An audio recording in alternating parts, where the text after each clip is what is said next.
Oh man, really? Yeah, I No. just turned our audio. Oh, there he goes. All right, and we are live here on Woo! Plus One EXP's Roll for Content actual play channel. 15 minutes late. It's okay. We had a couple technology issues. Had to start and stop a stream. Had to get our beverages and clear our bladders. Hot girl shit. Real stuff, yeah. So, my name is Tony Vicinda. You can find me at Tony Vicinda across all social media platforms. Plus One is a weird little brand that multi-classes in tabletop game design, beard, and skincare alchemy, and the Bardic College of Content Creation. Our hope, our desire is to support other members in the tabletop role-playing game community to help designers find people who love their great little games and help players find great games made by amazing designers. So we would love, if you have not yet, go ahead and hit follow or subscribe wherever you are watching right now so that you stay up to date on all the content we have. Tonight we are going to be playing Repugnant. It's a double stream Thursday. I end up with a lot of weird double stream Thursdays lately. But Repugnant's our game that we're putting out on Zine Quest. But you didn't come here to hear about that. You came here to hear about Errant. But I want you to meet our other players first before Ava tells us a little bit about that. Max, go ahead and tell people who you are, what you do, and where they can find you on the internet. I am Max, or MV. I'm a game designer and screenwriter in Brussels, Belgium. You can find me at May Visit. My games are mvmv.itch.io. They're pretty small games, if you like those. We do. Awesome. Thanks, MV. Quinn, go ahead and tell people who you are, what you do, and where they can find you on the internet. Yo, I'm Quinn, also known as Authenticity Trip, most places. I'm a starting out game designer. I'm working on an isolation horror game called Travel Not Advised. It's very much an alpha playtesting. Do I have anything else released? No. I don't have nothing. But I'm hard at work on TNA, and there's some really cool shit happening, and I'm really excited to eventually get it to the point where it can move out of open alpha and into an open beta. Wouldn't that be cool? I didn't take it down. As far as where I'm based, just Virginia for now. And COVID times. Y'all know how it is. Virginia. And so, Yeah.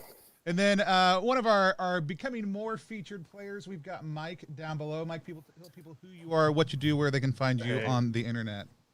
Thanks again, Tony, for having me. I am Mike Medcadal. I'm a comedian and podcaster in New York City, comedian and improviser, all that, trying to make a name for myself, entertainer, and slowly but surely getting more and more versed in different tabletop game systems, thanks to Tony, and getting exposed to these awesome games. You can find me at Mike Mercadal on social media, on everything, Medcadal if you want to be fancy. And super fun. Glad to be here. Can't wait to play Ava's game. Last but not least, Ava, tell us a little bit about who you are, what you do, and tell us about Errant. I'm Ava. I have no identity, and I do very little, but I have designed something which has never been made before. It's a fantasy role-playing game based on an old edition of Dungeons and Dragons. Isn't that innovative and new? Isn't that such a shockingly original idea? Yeah, I know. So I feel like going into it, a lot of the question is why do I need another one of these? And you don't. But what I hope that I've done with Errant is my little tagline for it has been that it's rules light, procedure heavy, which is to say that the sort of basic core, the chassis of the game is based around a very simple kind of roll under type mechanic. But what I've done is I've created lots of little subsystems and procedures and things like that, the kind of stuff that you would see floating around the blogosphere back in the day, to help people sort of run games easier and quicker and in a more fun and engaging manner, to actually do a dungeon crawl that makes sense and doesn't require you to track spaces on a grid and count down when your torches go out, to do domain management without busting out a calculator and seeing how much tax you're owed from every single serf in your land, stuff like that. So, and I hope I've been successful. People seem to be surprisingly excited about the game, and I hope you'll check it out, and I hope I'll showcase some of what it does right now. Yeah. And if you're watching right now, you want to help people discover more about Errant, feel free to share this on your social media platform of choice. Also, the link to check Errant out directly, there is a link right below all of our beautiful faces that you can type in and go there and give the monies to back this great game, which is doing well. We're going to talk a little bit more about that at the end, but we came here not just to talk about game design in theory. We'll do that a little bit at the end. We came here to play some Errant. So we use lines and veils and the X card on the channel as safety tools just to keep everybody safe. Unless there's another system that the game has in place. Lines are things that may happen in the world of our game but don't happen on stream. Veils are things that may happen on stream, but we kind of gloss past them or move past them quickly, don't dwell on them, don't focus on them. And then the X card is something that a player can say or type X into the chat anytime they are uncomfortable with something, need clarity on something. We kind of need to step back, figure out what the issue is, and then move forward in a different direction or with clarity around what the specific issue is and how we avoid it. So that can be anything like, hey, that name's going to be really confusing for me, to, hey, this issue is very upsetting to me. Can we move a different direction? I know that character injuries can be very upsetting, but that's not what the X card is for, just so everybody knows, Mike. You cannot be upset because your character got hurt. And so I mean, I can be upset, but let's no, not you're not derail allowed. I everything. control your emotions now. Oh no. Does anybody have any, besides the strong line against sexual violence, does anybody have any other lines or veils that they want to toss out? I want to submit torture and similar violence to Okay. the lines. I mean, I don't think it'll be an issue, but nothing horny in general really would be ideal. Okay. Not a line or a veil, but kind of a content warning and a heads up is that this adventure that we're doing may contain some sort of mild body horror elements. Cool. Yeah. Good to know. Anything else? All right. Well, then I'm going to just hand things over to Ava. Chai, if you have any questions as you're going, need clarity on things, go ahead and type them in. I'm happy to be a voice for you also too. But we're just gonna play and have a great time and see where things go. Okay. So we are running a module by Gus L, who's one of the artists on Errant. He's an amazingly talented dude. It's called Broken Bastion, which is on Drive-Thru RPG. You should look that up after the game. And it's set in a setting called the Crystal Frontier, which is basically like a kind of low fantasy, like space fantasy Western mixed with 14th century Spain type vibes. And with all of these, like, yeah, there you go, Mike, with all of these like ancient ruins of like an ancient space elf civilizations scattered about, which have all of these strange magical crystals and stuff that you guys, gem robbers, make it your livelihood to raid and ransack and whatever. And we open this session with you guys returning from a fairly unprofitable gem robbing, tomb robbing, dungeon delving session, which is a bit of a problem for you guys because you are in debt to some very nasty folks. And you know that if you go back to town where all your stuff is and where presumably all your friends and families are, you're likely to be thrown in debtor's jail if you don't manage to wrestle up for 1,500 coins worth of treasure before you get back home.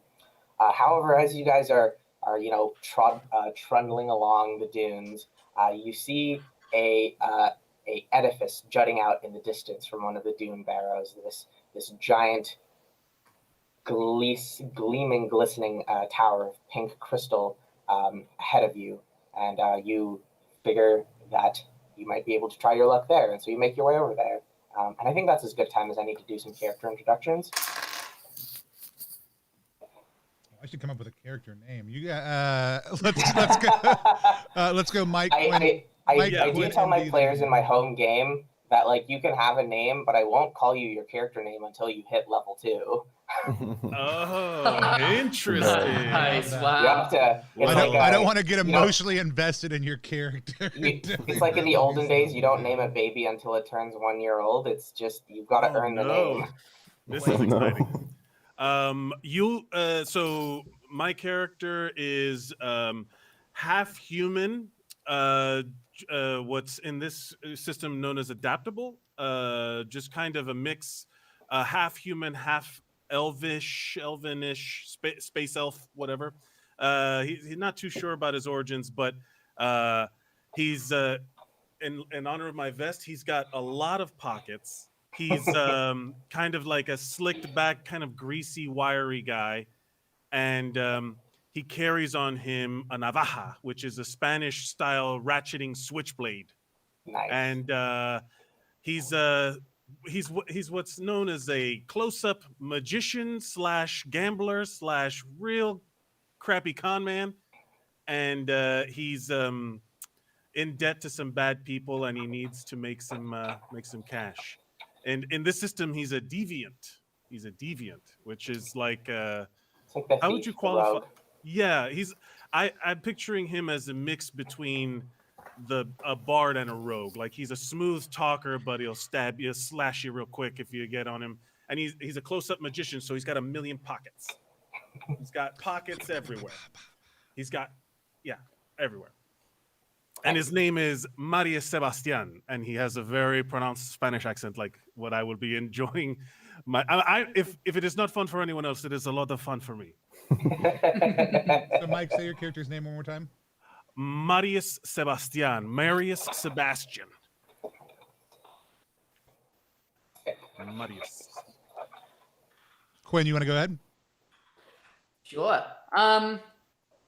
So my character is a zealot, which is, like a priest. I have a covenant with the god, and my god is the Iron Horse, the lord of metal, smoke, and progress. Essentially, my character just wants trains to exist. Being granted visions of these metal beasts that plow through the lands. He is he's a Tommyknocker, which is kind of like a goblin, but like underground, pale. They have like bat faces, and pretty bad eyesight. So they're small and pale and kind of wiry, a little bit strong, and they do a lot of mining. And my character's name is Trevithick, which is the last name of one of the people who received the patent for the first steam locomotive. Because if you just want to name something, just look at history and it'll be right there for you. He was a miner, and then the Iron Horse revealed itself to him deep in the mines, and now I'm spreading the coal-fired gospel. What was the name again? Trevithick. Trevithick. Trevithick. Yeah. Richard Trevithick, that was the guy. Crazy. It's Cornish, apparently. MV, hit us up. I'll be playing Dave, the roller skating demon. Nice. I imagine. The idea is that it's the Good Place TV show style demon, so I have a human body and stuff, but I can change into anything essentially if I would like to. And Dave uses they them pronouns, and I have a bunch of spells that I don't know how to use. Nice. Figure that out. Awesome. I am playing Hardison Boyle, but he just goes by Hardy B to his friends. He is a Stoneborn, which I don't know what it is. Somebody made partially of stone. He was a the job I rolled on the failed job chart was, there's not a lot of times when I hear a job or even a lot of words that I have to like hit the books and figure out what this is. It was a gymnosarch, which is a person who is responsible for paying out all of the fees and prizes associated with some sort of competition in ancient Greece. And apparently when I did that, I was horrible at it. And so I'm super excited to try to figure out how to make enough money to pay back all those debts. I am the violent, so I'm a big hitty stony Mighty boy. boy, yeah. I got a big silver, what I call a wedge hammer, which is like a sledgehammer, but it's got a wedge at one side. And people are in the chat are loving our names and the general vibe so far. Everybody says hello. Hello. Yeah. So that's Hardy B. Sick. So the four of you, Hardy B, Dave, Trevithick, and Sebastian, are in front of this tower now. It's leaned, tilted on its. Actually, this is a good time to show you the scene itself. Sharing. Share it. The artwork is great, by the way, Ava. I'm loving this artwork. That's all Gus. This is the scene you see before you. That little sort of black square there is this door. It looks like that there were two doors of the same sort of pink crystal that were before it. It's kind of like in a little niche, but those two have been broken down. They are sort of crumbled, and rubble is scattered around. The black door itself is this dully gleaming metal, a greenish black. You see by the door, there's a sort of a chisel that like looks like it snapped, and it's like kind of in the corner of this little alcove that the door is in. And there is a little bit of chalk graffiti that someone has left on the wall here, which is a symbol. It's a mustachioed skull, which you recognize as a symbol of a different gem robber group. This is essentially kind of like hobo symbols. Someone's like left a note for you here, and the gem robber sign that's here at this door is the sign for magic. Can I actually, in my languages, I picked metallurgy and industry. Would those help me in identifying what's the what's? Yeah, that definitely would. The way that I run languages is I just say anything can be a language. The more specific it is, the better you can talk to the very specific thing you've named. And as you get like further levels of generality, you get less general information. You could talk to a dog in Chihuahua, but a wolf in Chihuahua might be very upset at you. So metallurgy and industry, yeah, you start talking to these walls, and what you get the sense from these walls, if they had a personality, it would be like it's extremely like late stage type Alzheimer's or something. They are very broken, fragmented.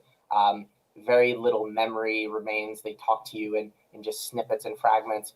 But what you do get is that these doors and the metal around you is forged of orichalcum, which is a magical and arcane alloy that once it's the magics have been put into it is almost completely immutable.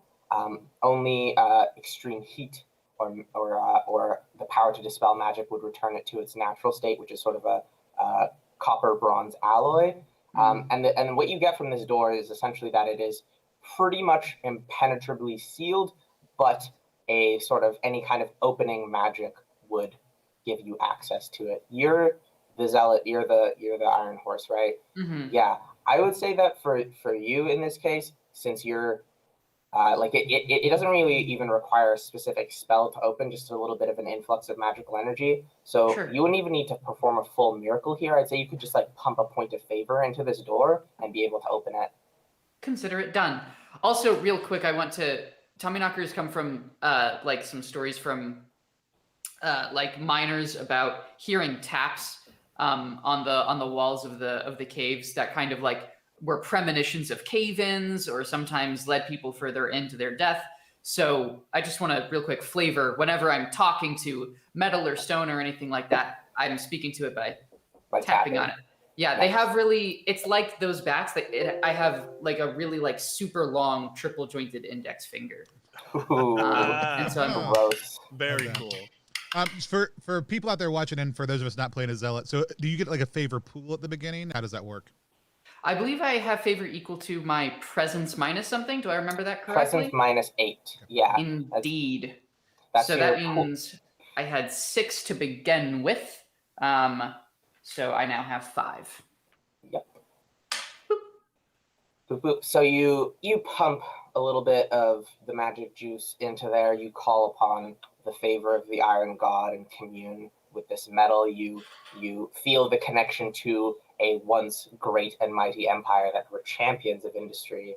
You feel the stirrings in your soul as you want to bring that kind of empire back in your own fashion. And the door slides open.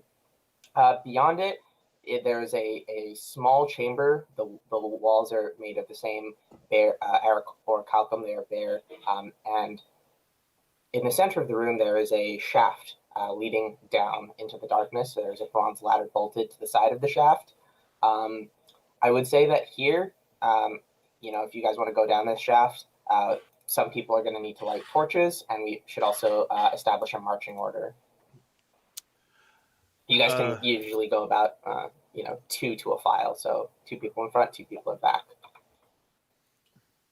I think Sebastian will pull out a torch, and he will have his knife at the ready, because he knows the symbol outside means there might be trouble. There might be further claim. Then we might come across somebody who claimed this before we got here, and we will have to lighten their burden if it comes to it, And then so I'm just ready to go. Sure. So Sebastian's got a torch up. Does a second person want to have a torch up, or do you guys just want to always be huddled around Sebastian when you're traveling?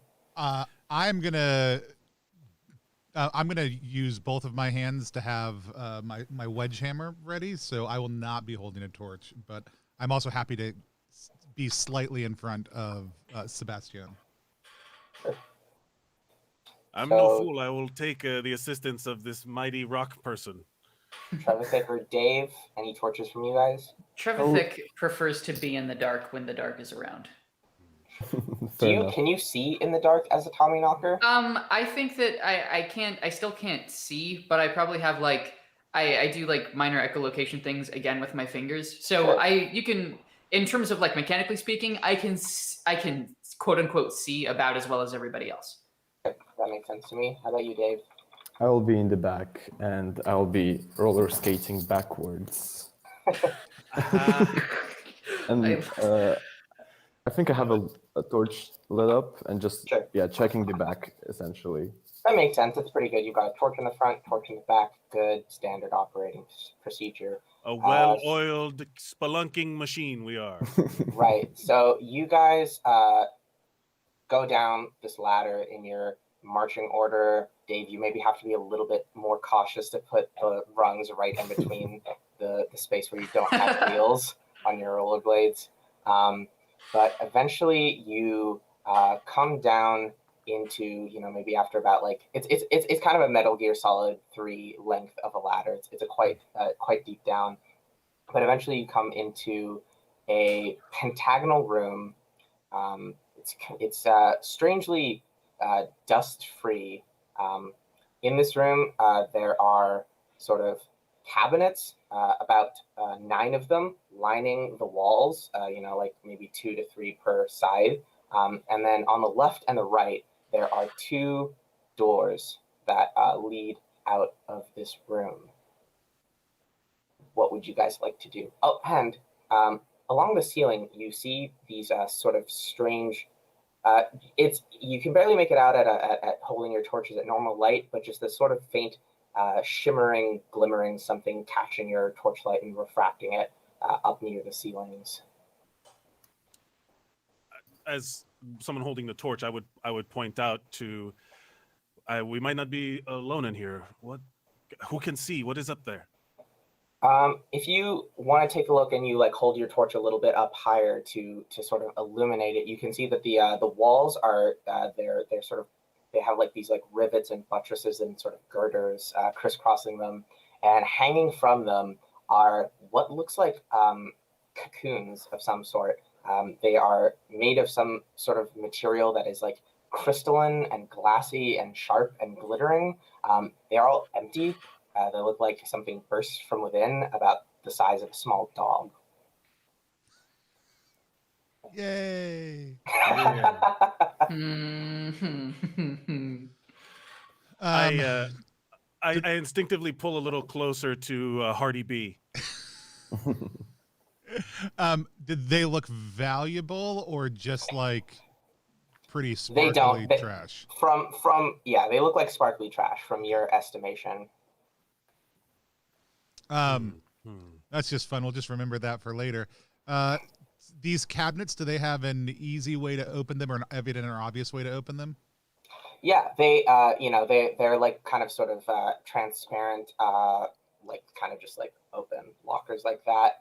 Um, they they all have three sort of symbols on it. There's like an elongated antennaed skull, a chevron pointing upwards, and a filled circle all in them. Three of them contain a sort of very strange looking bronze armor, each that has a very like sort of spherical crystal helmet that goes on top with a cord that comes like out of the back of it and attaches to a tank. There are three of these suits in the cabinets, though one of them there's a crack along the helmet. In the other six cabinets, there are six more of those like sort of tanks that look like they would strap to the back of these suits. Cool. Is there anything valuable to pocket? Yoink, yoink. You might be able to sell these suits for a little bit of money, but given that you don't actually know what they are and that they're sort of weird, you don't know how easily they would sell for. Each of the suits is let's see here. It's bulky though, right? They're like big things to carry around.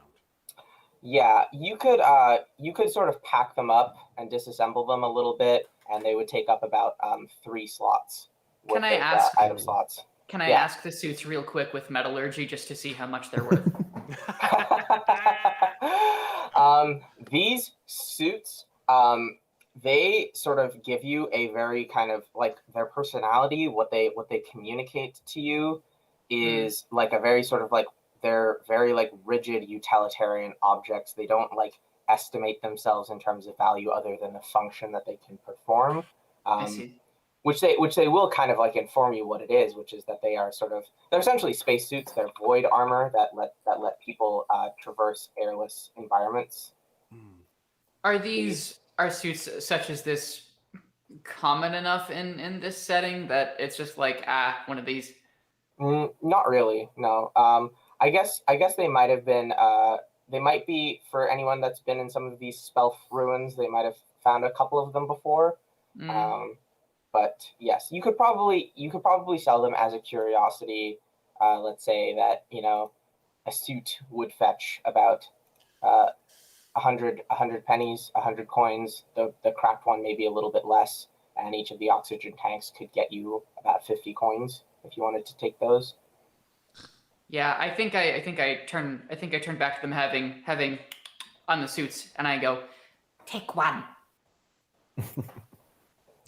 Is it worth money? Is it worth our time to carry these things? Are so Someone heavy. could put them on. It does count as it does give you some blocks. It does count as armor. Well, yeah, I'd say I'll put one on.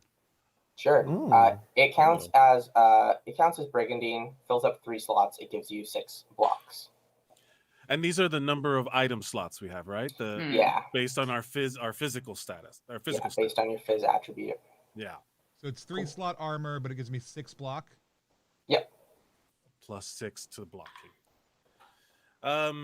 Is this something that we should all try on, or is it? Do you foresee this being a dangerous climb? I mean, it just seems easier than just carrying it around my back. Sure enough. That is true. It will encumber me too much. I don't think I am. I'm just. It's not my style. It's not that I'm too weak. It's that it's not stylish enough for someone like me. So it's not that I am a very weak man. It is not that. Yeah. I think just kind of keeping these in mind for when we're leaving. I think it's just going to be just as easy to carry them up on the way out as it is to take them out now. Pretty much.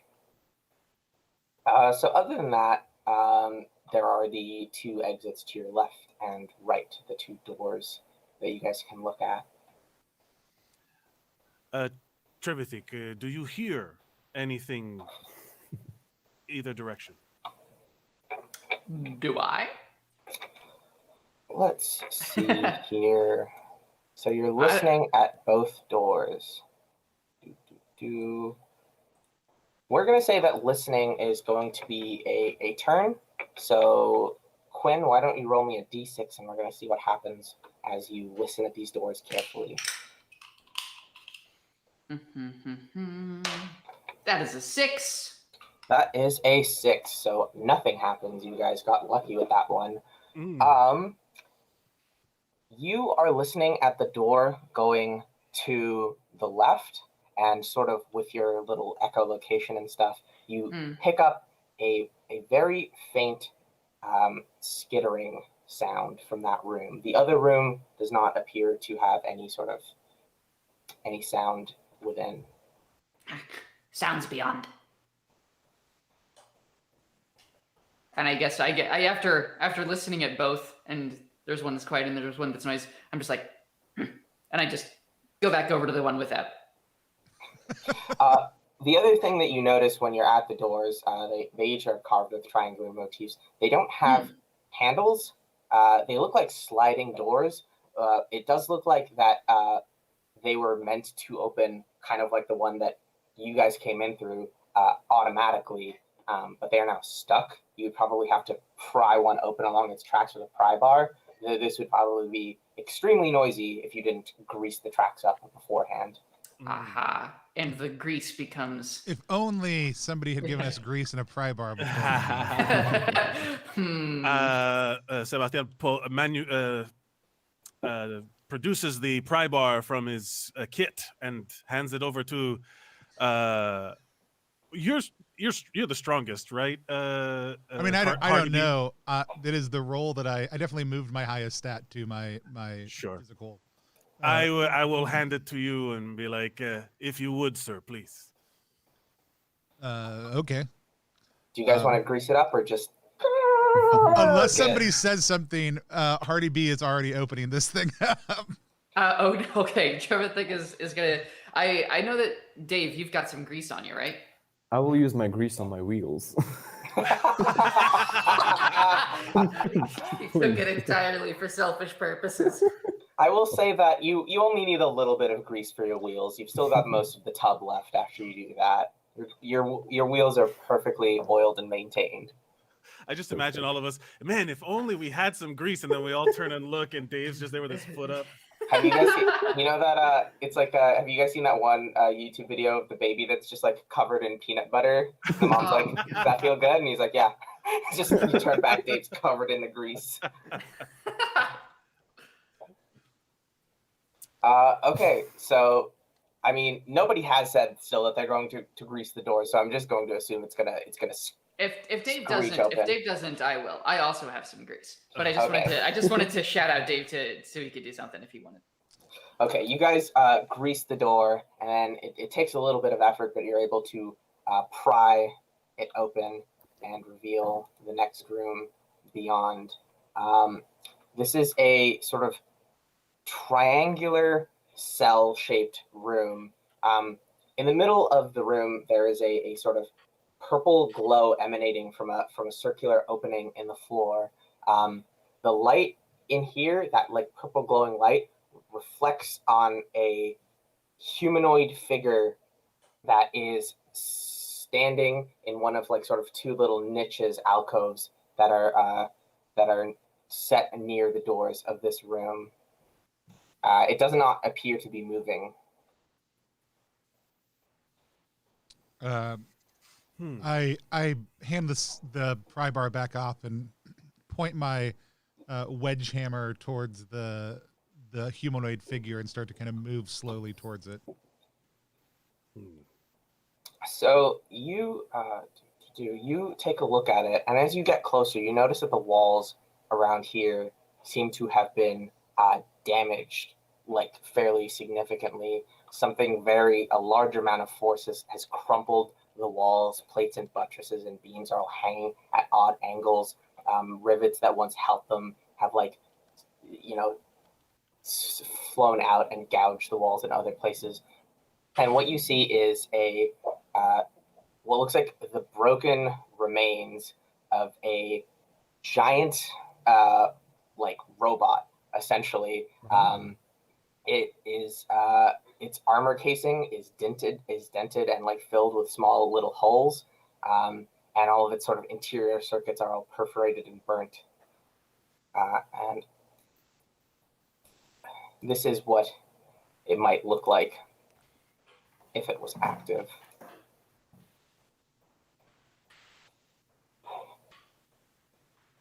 Ooh.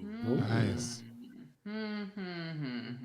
Claw grip Cyclops. Yeah, it's about like 9 feet tall. And Whoa. I'm seeing these triangular. These are the triangles seem to be everywhere, right? Like there's like the symbology that's running through the whole thing. Yeah. Okay. So this is all part of the same thing. Yeah. The triangles don't look like gem robber signs. They look like they were part of, like Right. the motif of whoever built this structure. I'm piecing that together. So Yeah. I want Go ahead. to. Can I pop open the chassis on this thing? Is there like an obvious seam? You guys can spend a turn digging through the guts of this thing and see what's up in it. But yeah, it will be a turn. We will have another roll to do so. I wonder if I can climb up and get like the eye, because that looks very interesting to me, at least. Whatever, all of that, like let's fuck with the thing and get it stuff is going to be a turn. So you guys can definitely do that. You just have to commit to rolling the die. Okay, we are gonna have MV roll the event die and see what happens. Roll that What is D6. it? D6. Yeah. That's a 4. That is a 4. So as you guys are doing this, just from below, you hear a faint sound drifting up through this tube. It almost sounds like, someone that is just coming home after a really long drunk night. Except there's like a sort of menacing edge to it. There's like the slurred words, but then there's like these like strange furious shrieks or like manic hysterical laughter and just these like broken repeated fragments of speech looping, and then it goes quiet and it's a little bit freaky.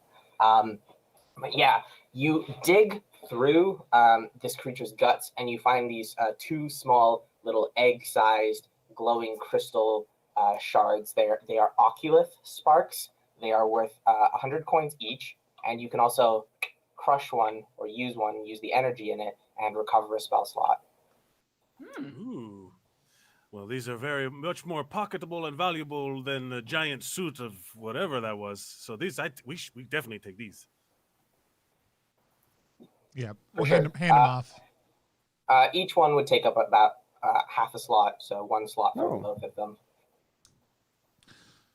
Other than that, in this room, there is the glowing purple hole in the floor, from which you heard that creepy laughter emanate. Gonna look over the edge of the creepy hole.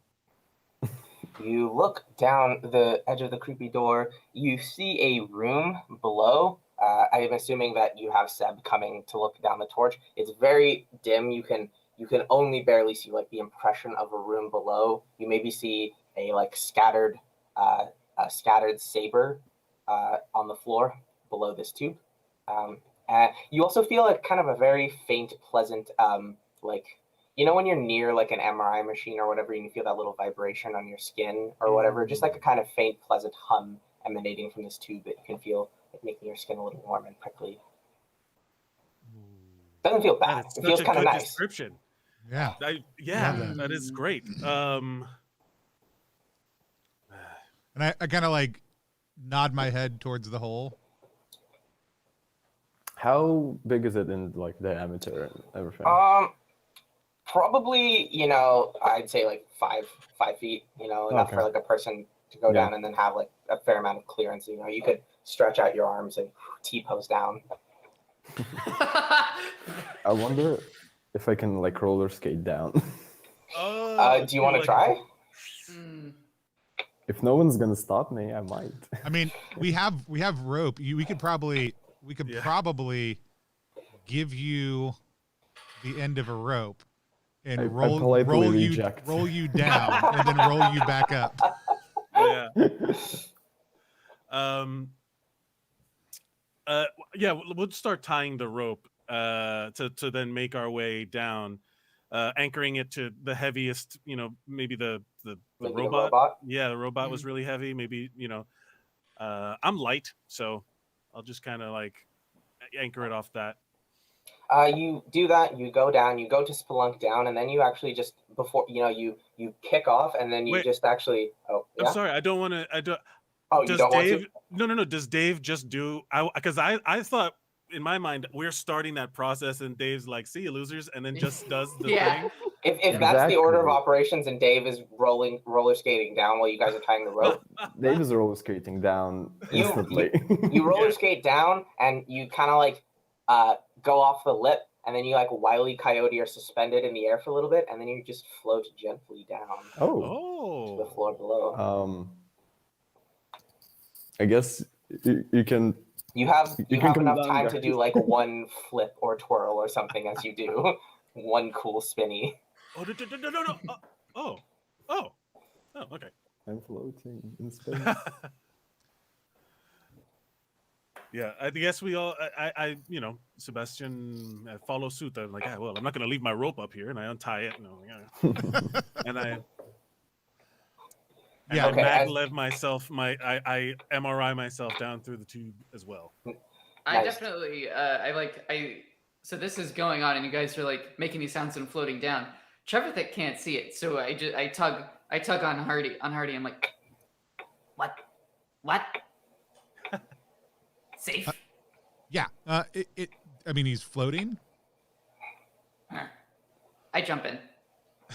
Okay, so you guys all gently float down, and as you float down, we're gonna call that another turn to go. You float down these 20 feet.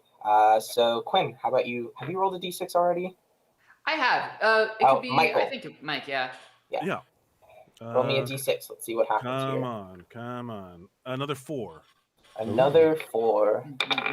Let's see here. You you hear the same sort of sounds and laughter coming from somewhere else, kind of to your west, I would say, to the left of this structure. You hear that sort of same sound echoing through the halls of this structure once again. All right. That is disconcerting. That is not fun. What is happening? Does it sound like an animal, or does it sound organic? Yes, it sounds like a person, for sure. Okay. But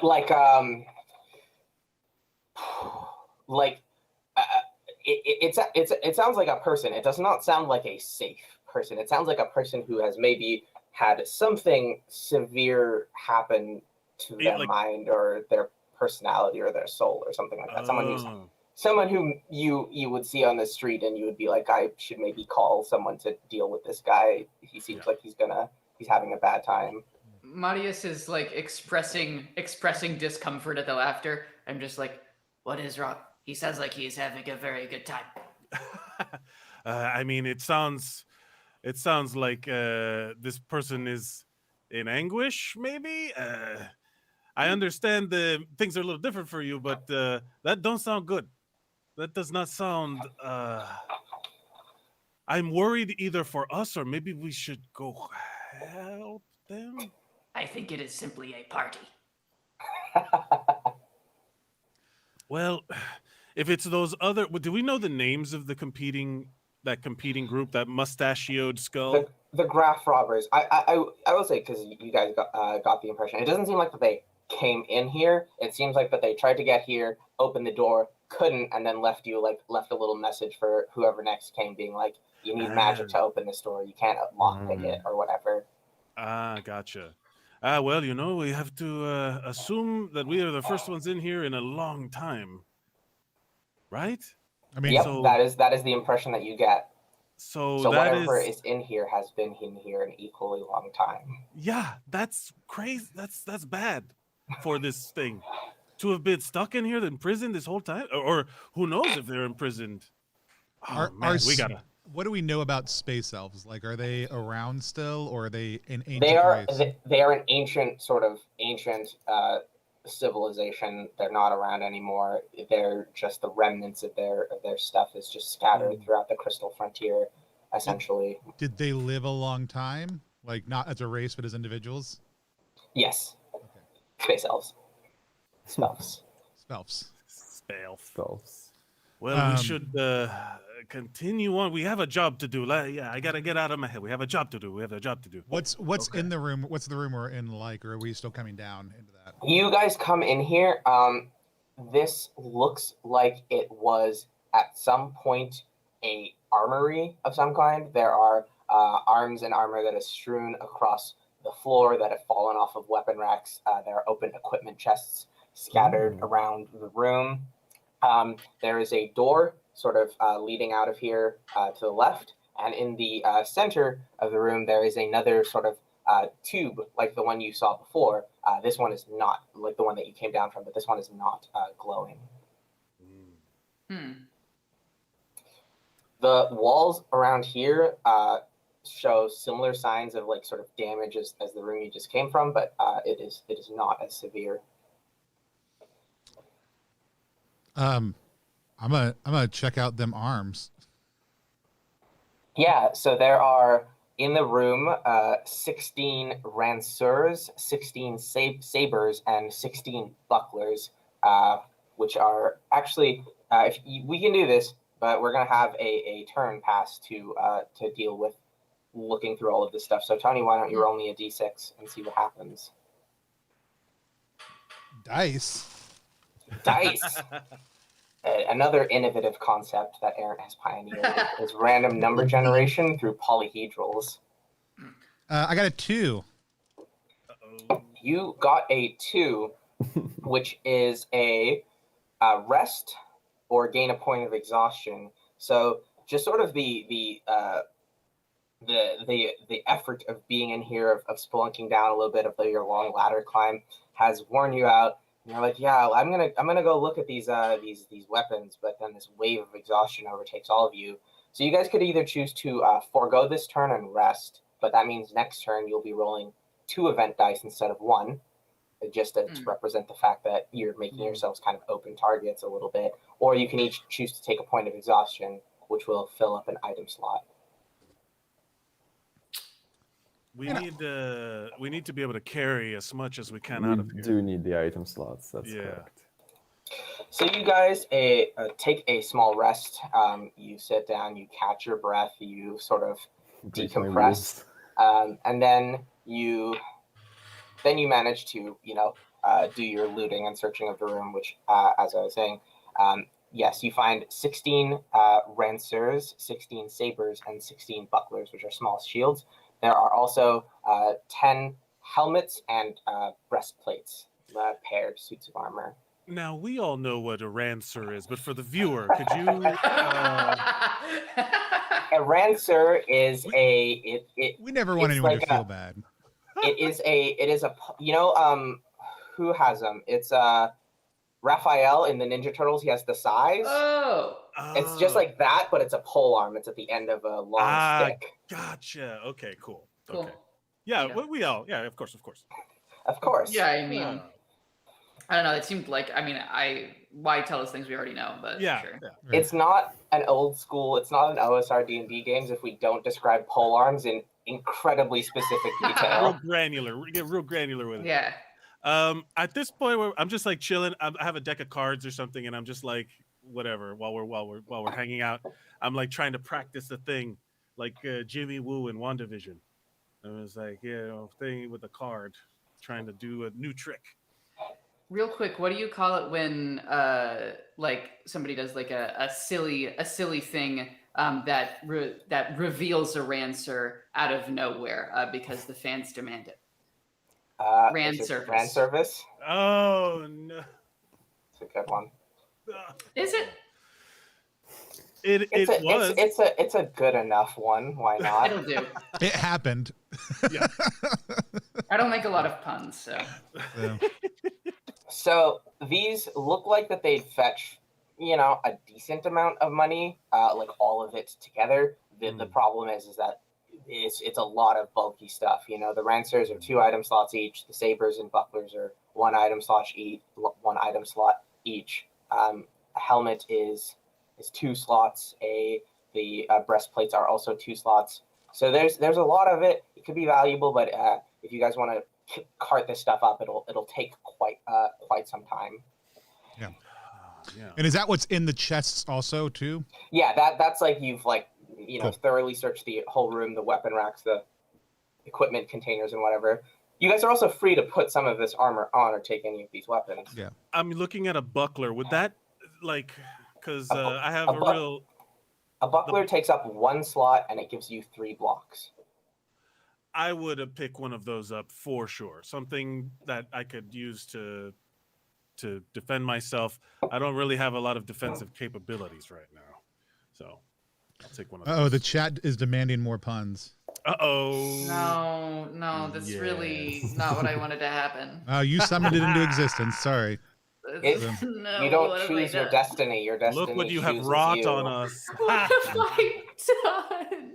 Um, How much are the bucklers, by the way? I may as well snag one myself. 1 slot, 3 blocks. Slot, bro. A buckler would sell for about 10 coins on the market. Same for each of the weapons, about 10 coins for each of the weapons. A full thing of the helmet plus the armor would sell for about 100 coins. They look like very mass-produced garrison quality. Found the gems, more valuables elsewhere. Yeah, we like this. We like the small shiny bits. I mean, we can come grab this stuff on the way out if we need to. Let's keep on going though. Okay, so from here there is option from here there is the sorry, Mike. No, I'm sorry. It's just presenting an interesting option of do we continue and get further away from escape and find the big treasure, or do we piecemeal a bunch of little stuff as we go? It's a tactic question, but yeah. Dungeon crawls, baby. Mm-hmm. So there's a jammed door, which is much like the other one, kind of stuck. You would need to pry bar it and grease it. And there is a tube going down, but this one does not have the purple glow and the nice tingly feeling on your skin. I do want to still check the tube. Just look down with the torch. Looking down with the torch. Goes down to 2. You guys are in the full.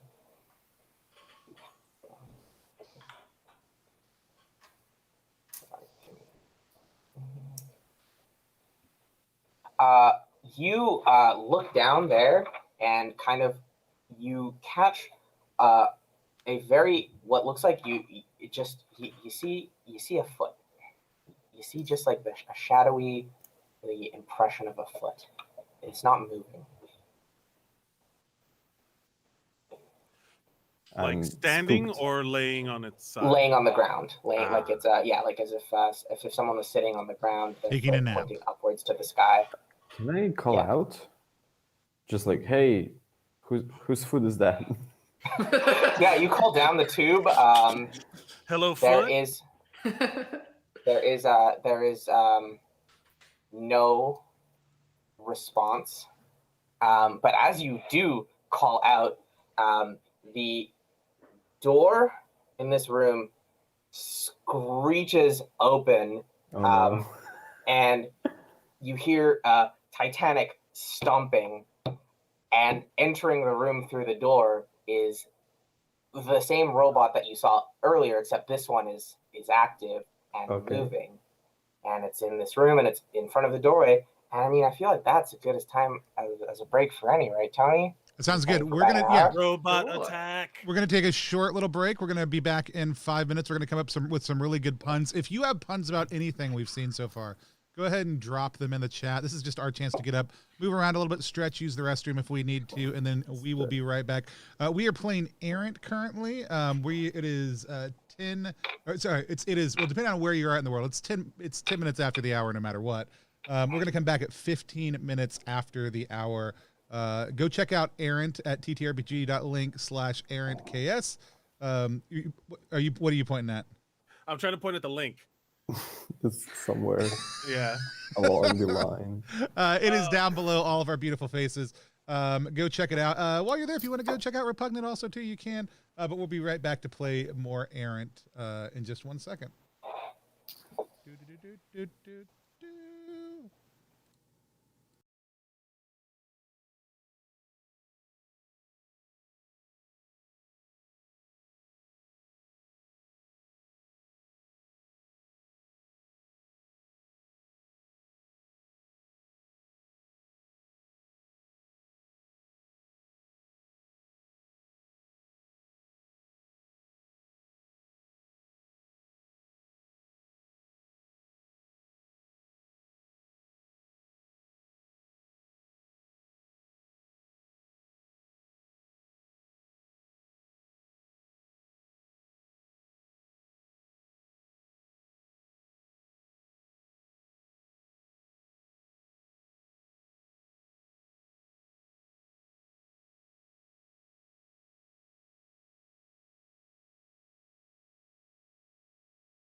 And we are back playing Errant here on Plus One EXP. You can find us at Plus One EXP across all social media platforms, or at plus1exp.com for everything that we do. But we are here playing Ava's Errant, which is live right now on Kickstarter. There's this giant robot that has just walked in while we were taking a breather and kind of sighting up some weapons. And now we're just going to make friends with it and then host a tea party. Yeah. So it stands there menacingly for a while, or at least it feels menacing to you. And then it just sort of raises its arms and exclaims, "Guests, glory at the power and majesty of the Keystone alignment." And then it lowers its arms and it just kind of loiters there. It has moved into the room a little bit, so the doorway is clear. You could move through it. But yeah, it just appears to be just standing there now. Is it's speaking in common, like just a regular? You can understand it. Yeah. Okay. Yeah. Hello. Greetings to you.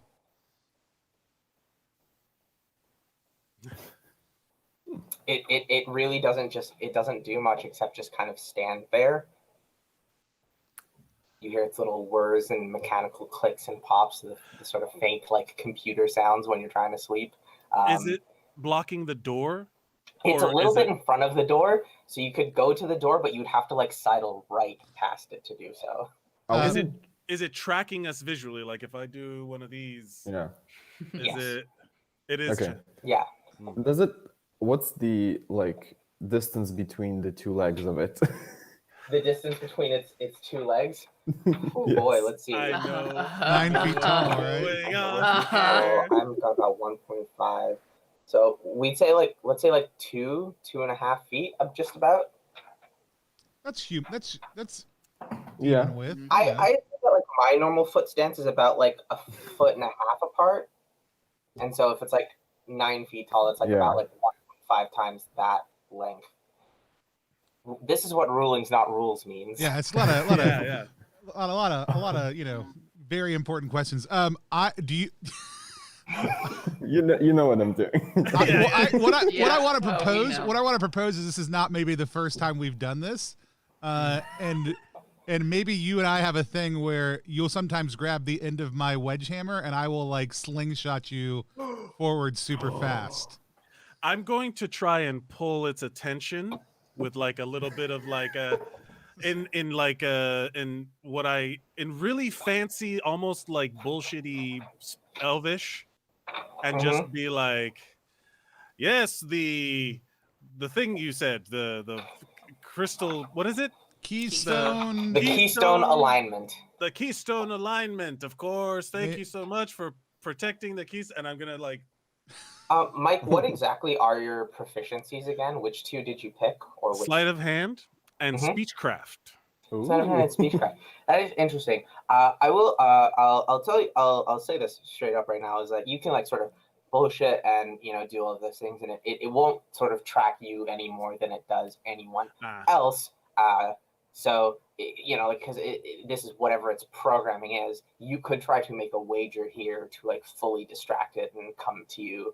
Using your bullshit abilities, but wonderful. I'm gonna say that while we were resting, that I put something above the door in case, like as an alarm sort of thing, like one of the rancers, like hanging above the door to like fall if someone like on a trigger I set or something like that. Okay, so you want like I would have set up booby trap the door that while we were resting because we were trying to avoid exhaustion. Sure. Right. In that time, I would have done something to protect. If you do this and it's a booby trap, it will like sort of hit it and potentially make it hostile. Do you want to do that, or did you more just? I was just saying that you could make a wager using your speechcraft to try to do something to get its attention fully and make it move towards you. Oh.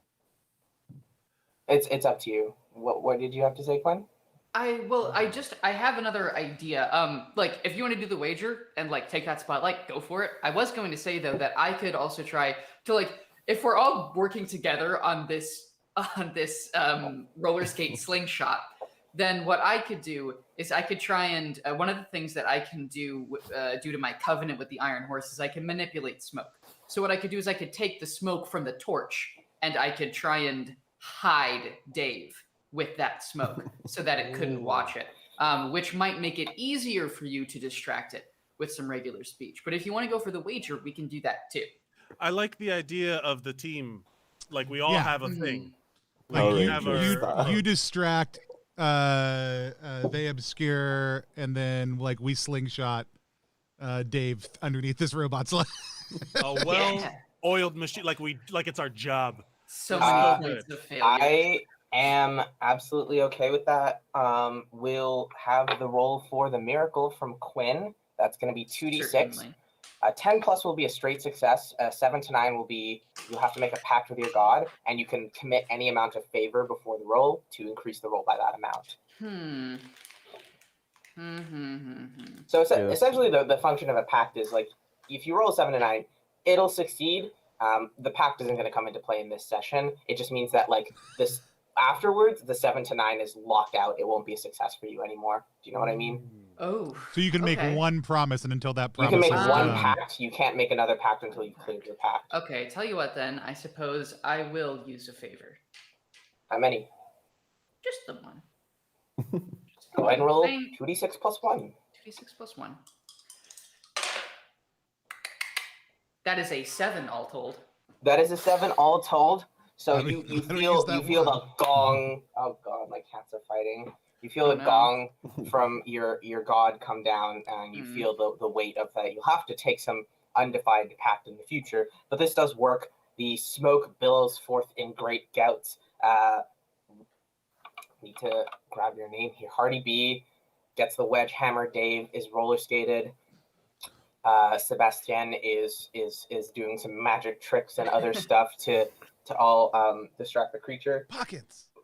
Ha! You slingshot Dave through its legs, and it goes pretty effortlessly, and it does not seem to actually track Dave into the next room, though it still continues tracking all of you. Dave, Yes. you are in the next room. You actually have a torch, so you're okay. Yeah, I do. In the next room, you see essentially it looks like this was a mess hall. There's a long dining table with stools. There's crystal cabinets on the rear wall. There's a empty doorway and an open doorway and a spiral staircase going down. And we can deal with that in a second, but let's just Yeah, sure. snap back to the room where everyone is still with the robot. You slingshotted Dave into the other room. What would you guys like to do now? There's fog. Is that smoke still hanging out, or is it not?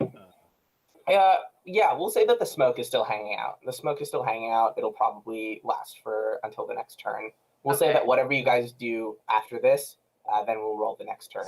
I'm small, so can I just try and walk between its legs in the smoke? You know, if you guys want to try to use the smoke as cover to get around this creature, we can just roll. The first checks we're actually going to roll this session for stealth to get around it. What is everyone's encumbrance here? All the three of you that aren't Dave. 0. This is how many how much we're carrying. If you've got half your item slots full, your encumbrance is 1. If all of them are full, your encumbrance is 2. Okay, I am at 1. Well, 1, no, I'm 0. not. No, Okay. I have nine with 5 slots taken up. So That'd be at 1. So you're at half. I'm at 1. Yeah, I'm at You're 1. at 1. I am not, but I also don't know that my character. I don't know that Hardy is going to be able to make it through those legs.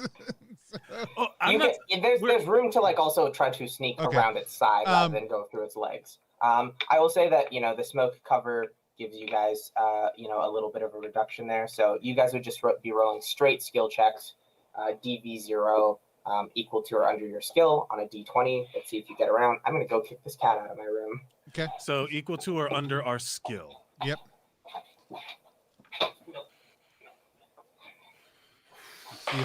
Let's see if these Nice. black rainbow dice can go low also too.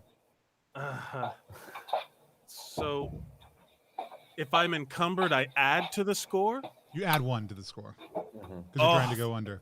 Oh man, I rolled a 12 and I plus 1 is a 13, which is my skill. It's not a +1. If you roll the 12, you're fine. So you get through, no problem. What about everybody else? What did they Even roll? if My skill is a 10 and I rolled an 8. So you get through. How about Hardy B? So Mike, I think, was saying that because he has the 1 for encumbrance was the thing. So that goes. Yeah. So that it would be.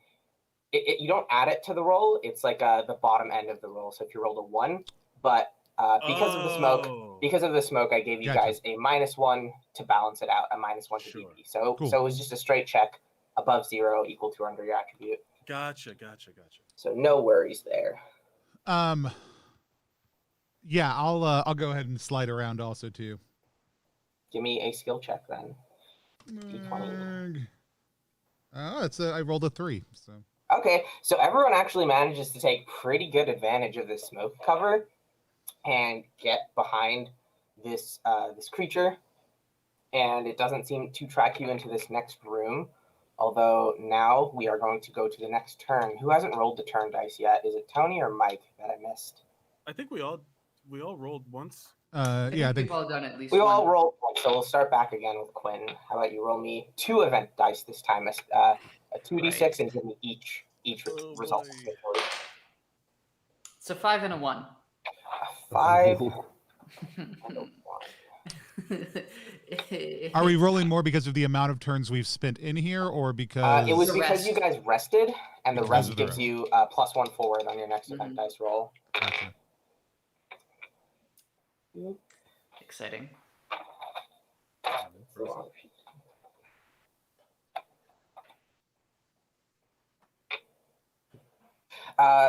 So you guys look back, and you actually see the war automata. It's still facing away from you guys, and then after a moment, it sort of moves forward, and then just like jumps down the tube, and you hear as it lands. Oh, no. So it moved away from you folks. And as for the other thing, once again, but this time very close from the door, sort of to your left, you hear that creepy laughter and chittering and weird fragmented speech once more. So yeah, We're in so this mess hall like place. you're in this mess hall right now. Yeah, in this room there is essentially a what is this? There's a staircase going down. There is a open door leading out of this room, sort of to the left, and there is one of the archways that is choked with rubble. From the open doorway is where this weird, creepy laughter and stuff has all been emanating from. You can hear it quite clearly now. Is there any way to see through the door? Does anyone have magic to be able to see? Let me do it in character. The door is Anyone open. have- This doorway has been opened. Okay, Yeah. cool. Does anyone have any magic eyes that can see things? I can try doing something if you wish. We do wish. As he roller skates into the next room. Yeah. Yeah. I roller skate up to the door, and this is the door where the strange sounds are coming from, right? Yep. And it's open. It is open. It is not. The door is. So we can just look in there, I guess, right? You can just look in there or walk through there. Yep. I'm gonna roller skate in. I like how you're like, yeah, I can do something here. Yeah. Yeah, Like you're gonna use Hold some on, spell or everybody. something? I've got an idea. I've got the perfect ability for this. I don't want to use it on an open door. No, of course. Is it? Okie dokie. So you roller skate into this door, and you are immediately assailed with the overwhelming stench of rotting flesh. This room is full of bunk beds. There's quite a few, but in and amongst these bunk beds, there are sort of 6 sprawled figures that once you come in here with your torch and your rollerblade, begin to move and rise and lurch towards you, No. which means we're going to roll for initiative, folks. Oh, Dave. We're going to do Finally. that. Yeah, Dave, come on. Classic Dave. Remember that roller skating guy we used to have in our party? These are the sorts of things that are Oh, coming that up doesn't to look you. so bad. Yeah, for sure. So how initiative works here is it's kind of a little gambling game here. So we're actually let's start with Mike here. So what's gonna happen, Mike, is I'm gonna roll a d6. I'm going to tell you what it is, and after I do that, you're gonna roll a d6 also. But before you do, you're gonna call whether the result of both of our rolls combined will be odd or even. Ooh. Okay. It's mathematically exactly the same as a regular side initiative, but it's more fun to guess. This is great. Yeah. I rolled a 6. So do you think that our rolls will be odd or even when added together? I'm gonna go with odd. So I'm Okay. gonna roll odd. Oops. Yes, 5. So 5. 11. So it is odd. So you guys win initiative. So how initiative works is it's broken down into 4 phases. The first phase is the winning side, the side that won initiative, gets to act quickly. That means that they can take one action, whether that it's like moving or attacking. They can do one action. Then the next phase is that the losing side acts quickly. Then it goes to the winning side acts slowly, which means that you guys can take 2 full actions, and then the losing side acts slowly. So we're on the first phase here right now. You guys are the winning side. Dave is in this room with these 6 shambling creatures quite near to him. You guys are a little bit further away. I'd maybe say like 30 feet away from Dave. In the other room, what do you guys want to do? If anyone wants to take quick actions here. As a Yes, Dave. Real quick, person in Ava, the you room. are Ava, you still screen sharing, by the way. Oops, I will turn that off. Yeah, what does everybody want to do? I do have a. Can I have like a prepared spell, right? That takes 1. At the start of the day, you prepared 2 of your spells. Do I choose on the spot or? Yeah, sure. You can choose which 2 spells you've prepared now. Which out of the 4 that you wrote. I do have a spell called Interrupt Space, Mm-hmm. and my second one is Link the Dimensions. It's Okay. my second prepared spell. Would And I you would like to cast one of those spells? Yes, one of them. Which one? And what are you trying to achieve with it? I've been like dying to try out Interrupt Space Mm-hmm. because I've described it as if like space becomes like a jammed cassette tape, sort of like just stuttering and becoming wavy, and yeah, just sort of a little bit like glitching also. For sure. And using this sort of jammed cassette tape imagery, I just want to create a barrier between me and the things that are trying to get me. Yeah, I think that is an absolutely fair use of the spell. You can create a kind of wall of glitched out space that if someone tries to walk through it, they kind of just end up back on the other side. And that wall separates you pretty clearly from these space zombies that are trying to come at you. So dope. That is Max's action. That is Dave's action. Does anybody else have anything they'd like to do as a quick action here? Is there? I would imagine we would hear the the zombie noises. Yes, though they're not sort of zombie noises so much as they are like they kind of sound like a I don't know a way to say this without being insensitive, but sort of like they're very like angry, drunk, like confused, like they're shrieking and gibbering and shouting nonsense phrases and talking about the enemies of the Keystone Alignment must be destroyed and for the Empire and for our duties and stuff like that. But like these broken, looping sorts of phrases indicative of a broken mind. Really, they're not. They sound like drunken World of Warcraft characters every single time you select them. They just have the set of key phrases they're repeating. They're cycling through their script. Yeah. Yeah, interspersed with like manic laughter or gibbering or shrieks.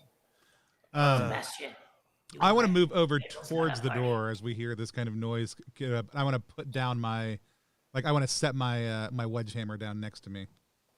Okay, so you're moving towards the door as a quick action. Yep. What's your speed? How do I know what my speed is? So what's your skill and what's your encumbrance? And I will calculate this out for you. My encumbrance is still 0. Okay. And my skill is this for Your attribute. my attribute. Your skill attribute. For my so then that's the I just have 4 numbers written down. That's the second one, right? Yes, the second number. That's an 11. So that's your skill is 2. So your speed is 2. So go ahead and roll me 2d4. Okay. And you're going to move that many 5-foot spaces. We'll see if you can get it fully up to the door. I mean, I don't have a pair of roller skates or anything. I rolled 5 total. 5 times 5 is 25. So you get about 5 feet from the door, from the entranceway, which is enough to see Dave. Well, actually, I mean, yeah, you can see it from because Dave's got the torch. You see Dave. You see this area of glitched out space in front of him, and these shambolic creatures that before him. But that's about all you can do this turn. Then That's fine. Anybody else want to act quickly or save it for slow actions? Well, I think I'm gonna like run in there just to get a lay of the land and see what's going on because Okay. I don't want to be away from. What is your skill? Skill 13. I'm encumbered 1, so 12. 4. So you got 3 speed. So go ahead and roll me 3d4. See how far up you get. 3d4.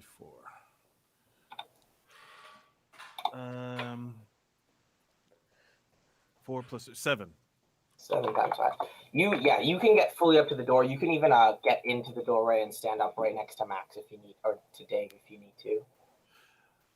Yeah, I'm just gonna run up next to Dave and just kind of have my buckler and knife out at the ready and then just be like, Dave, are we running or are we fighting? Well, I have them sort of behind this barrier, and I don't know. I guess we can run. The smell here is not very good. It is not a good smell at all. I would probably for leave in sure. this place. Is there an exit to this room? Behind us. In the room in the room you guys came from, there's a stairway that goes down. You guys can't actually see the full extent of the room that the creatures are in because you haven't explored it past the doorway. Really, your torchlight only goes so far in. So Quinn, are you saving for a slow action or do you want to act quickly here? You're close enough that you can hear Sebastian and Dave's conversation being like, "We should run. There's a staircase there." Yeah, I figure I'm gonna hang out where I am, and basically whatever we end up doing, I'll be able to support it from the back lines. So Fair I'll enough. wait to move slowly. You wait to move slowly. Okay, we're gonna go to losing side. Acts slowly, or act quickly rather. They are. I think they are just going to. 2 of them are going to try. The ones that are closest to you are going to take a free action to sort of step towards you, seemingly aiming to attack. But then they reach this barrier, and then they find themselves unable to pass it. They just kind of glitch out and loop back, and they sort of give a confused and angry and upset shriek when that happens. We're gonna go to Quinn's action then to act slowly. What would you like to do? Well, given that I'm acting slowly, I suppose that I will move up a little bit just to see what's what. So, Sure, go ahead. What is your speed if you've got my it? speed is 2. So go ahead and roll me the 2d4. You can choose to spend this movement in different ways. Sure. You can move once and then move a little bit That's later. a 7. That's a 7. So that's 7. 35 Yeah. feet up again. So you could get right up to Max and to Dave and Sebastian, or how close I you would wanna rather use about 20 of it or so to just move myself outside of the door, looking right in. Sure. I don't want to be in the thick of things, but I want to be able to do stuff if it comes down to it. As far as a slow action, I'm just trying to think of what like might be really useful here. Uh-oh. Oh, Um. Oh, am I back? you're back. Okay. Jeez. You stepped a little bit too close to that tape glitch reality that's right in front of us. Yeah. Man. Got Oh sucked man. into it. I was hoping that my internet would behave today. I think. Okay, maybe could I go in the room and then spend it trying to see if there is anything valuable in here, if there's a reason for us to stay in this room and fight these guys? I don't. I think like making that sort of assessment would require a bit more of a thorough look to do so. I will say that like maybe just peering in, what you can see at a quick glance is that like maybe like there's like 4 bunk beds that are illuminated in front of you. So 1, 2, 3, 4, and at the base of each of them is like a little foot locker. You can kind of see that the bunk beds continue on into the room. Presumably, there might be a foot locker at the base of each of them. But that's the sort of intimation that you guys just taking a quick rough and ready scan of the room. Sure. Okay, so there is something that might indeed contain some loot. All right, then that's probably worthwhile to me. Then I guess I'll move in the rest of the way. Mm-hmm. And I'm just trying to think if there's like a good what would you suggest that I do here? Should I like do a miracle? Am I able to just like attack with my pickaxe through the glitch? That seems unlikely. I'd say that the glitch presents enough of a barrier, like I'd say it's at least like a bit of a 5-foot space there. Yeah. That if you maybe had a reach weapon, you could maybe do it. But then again, I assume the glitch works both ways. Yes. Yeah. That would. So I I don't think you can have you don't think you can attack through the glitch unless you have some sort of like attack that spawns past the glitch. You know what I mean? Like if you cast a fireball centered in past the glitch, something like that, it might work. But other than that, no, I don't think you could do a straight attack. Could you smash one of the footlockers? The footlockers are all past the glitch. Oh. I'm sorry. Yeah. Glitch. I think Swiftness of motion. I think What so. a- So this is a good thing to time to kind of Yeah. ask a question. I think that may be helpful for anybody watching this.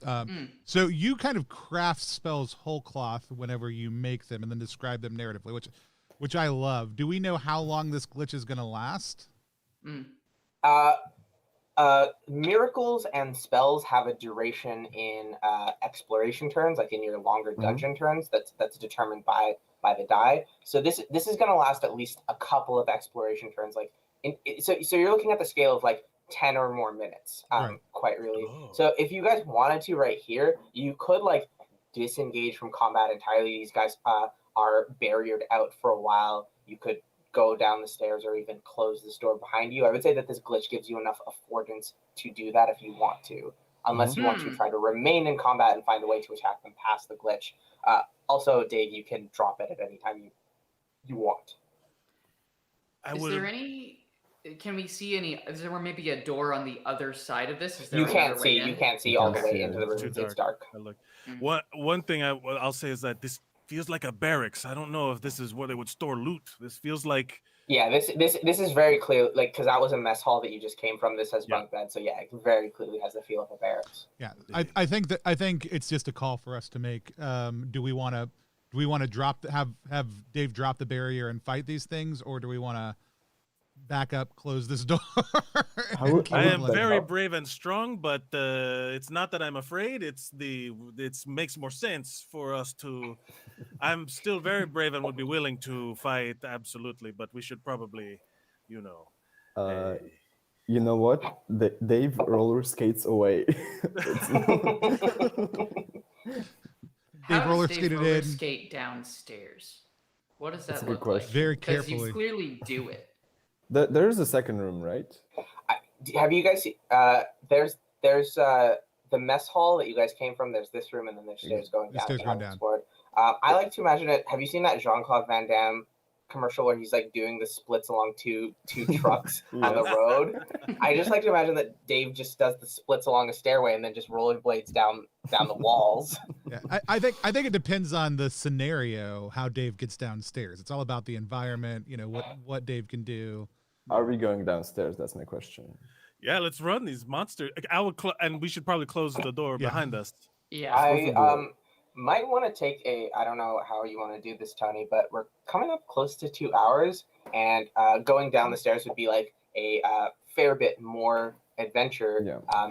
If you close the door here, you are not really in any immediate danger. There's exploring the mess hall a little bit here reveals that there are these in the crystal cabinets in the mess halls. There's a lot of brightly colored, like, nice china plates that are also worth a fair amount of loot. And your estimation basically is like, if you guys hauled all of these plates, the armor, and everything else that you found up to the surface from here, you would have enough to make your debt back. Well, then here's what I would maybe propose instead. Let's retcon all of that. I think we should fight them largely just so we can showcase more of the system. Agreed. Fair enough. Now got it. I think like regardless of how much the smart move might be, close the door, seal these dang things in, and then go loot some more. Since we're just playing for a couple of hours just to get a feel for the system, I think fighting and getting a sense of combat and some other spells and some other fun stuff may be the way to go. If that's all right with I you. Totally. do want to use some spells then. Yeah. Yeah. So, This all is a one-shot thinking versus campaign thinking. Yeah. Totally. Yeah. Let's But do the nice thing for OSR systems is they all take into account, look, player choices matter more, and our player choices. This is a one shot. We want to showcase the system. We're gonna fight. We're gonna fight these I things. have a quick question. So since it's still like the second half of my turn, when things go into the glitch, do they just like respawn outside of it, or do they maybe like come back out of it? This is a question for Max to answer. As the spell originator, That's so cool. I imagine it's like if it's like a cassette tape Yeah. and it's suddenly jammed, it creates like these waves in the cassette tape essentially, and that's what happens here. Space just like curves, like it's not 10 meters, but it's like 100 meters now because it like became so wavy in the middle between us. Oh, Dave, I feel like as the originator of this spell, you have to give it a D&D style name, like Tensor's Floating Disc. But you have to maybe after the session, but you need to name these spells, else no one will know that you invented and them. publish it. Like you increased the length of distance, but not physically. Like just compressed Yeah, it all. it's kind of folded, like, but yeah, that's cool. I love it. Yeah, Okay. we'll workshop some names at the end also. Hit too. them in the chat. Hit suggestions. then in the I chat, think right? I think I have an idea for a way to make use of that with one of my miracles. Okay, let's do So it. if it's extending, it's basically Zeno's paradox of motion, right? You can't get somewhere without going halfway. You can't get to halfway without going halfway there. Basically. So it's for as long as the thing is there, it's an infinite distance. What I propose is to use one of my miracles related to swiftness of motion, so that these things go quickly enough that they tire themselves out or wear their like body out after having traveled for hundreds of miles in a very short time. Like maybe not all of them, but like one perhaps. Okay. I think that sounds like a second level miracle. I So agree. you need a full 11 because you've got a pact in order to do that. Ooh. This Full 11 just on TD. seems Ooh. iffy. This seems iffy. Okay. I will spend 2 favor. Go No ahead, point roll in your being 2d6. Stingy. 2d6 plus 2. Well, For an actually, 11. Yep. This is I great. will make a sort of meta call. This is probably the last thing we're going to do in the session. If you want to Favors. bust out all your favor here. Yeah, Feel it's free not reasonable. to. Okay, plus 4 then. And that gets me a 13. That gets you a 13. So we will. I will say that will affect the next few creatures that try to get in here. Mm-hmm. That concludes this particular initiative turn. So we are going to go ahead to the next one. Tony, why don't you? I'm going to roll it. So and I you're didn't gonna actually call it make and roll my it. I didn't make my my second action. You chose to act quickly, so you Oh, I forego do that one or second the action. other. I got you. So, Yes. So I rolled a 5. Call odds or evens, and then roll another d6. Ooh, it's 5. It's 5. All right, let's see. The odds are 50% if I do one, or 50% if I do other. I'm Were gonna you trying say to bring math into gambling, Tony? That's not how this works.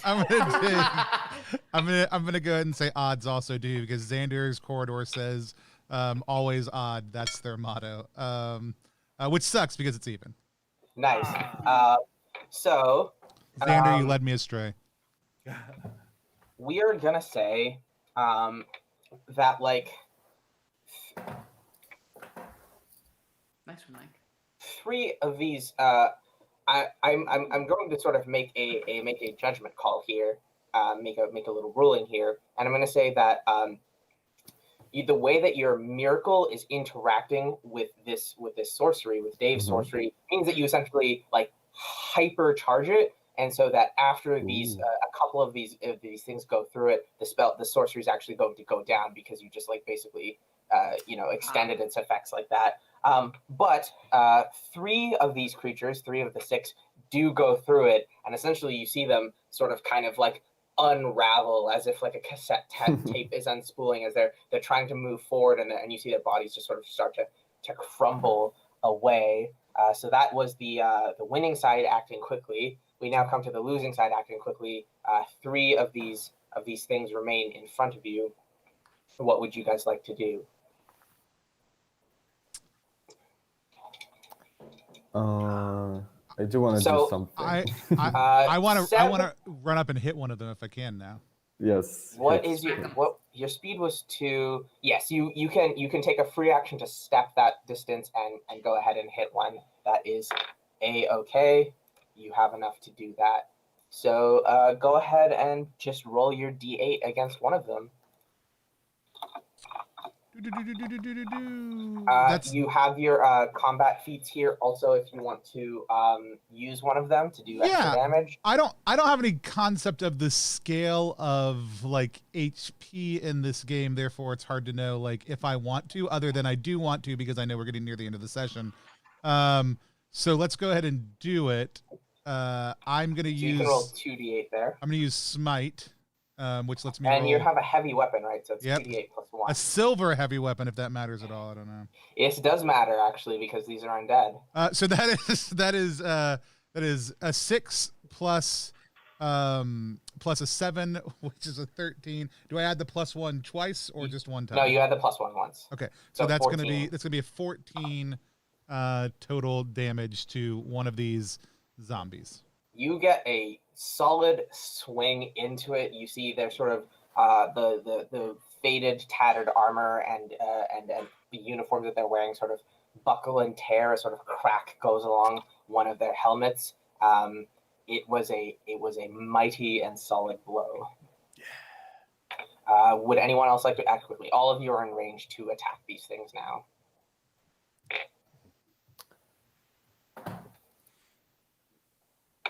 I do want to check how like Maleficence works. Oh, Maleficence. Yeah. Wait. So essentially using Maleficence means that you, so you know how I was talking earlier about how when you cast a spell, you make a check to see if you retain it or it becomes unstable.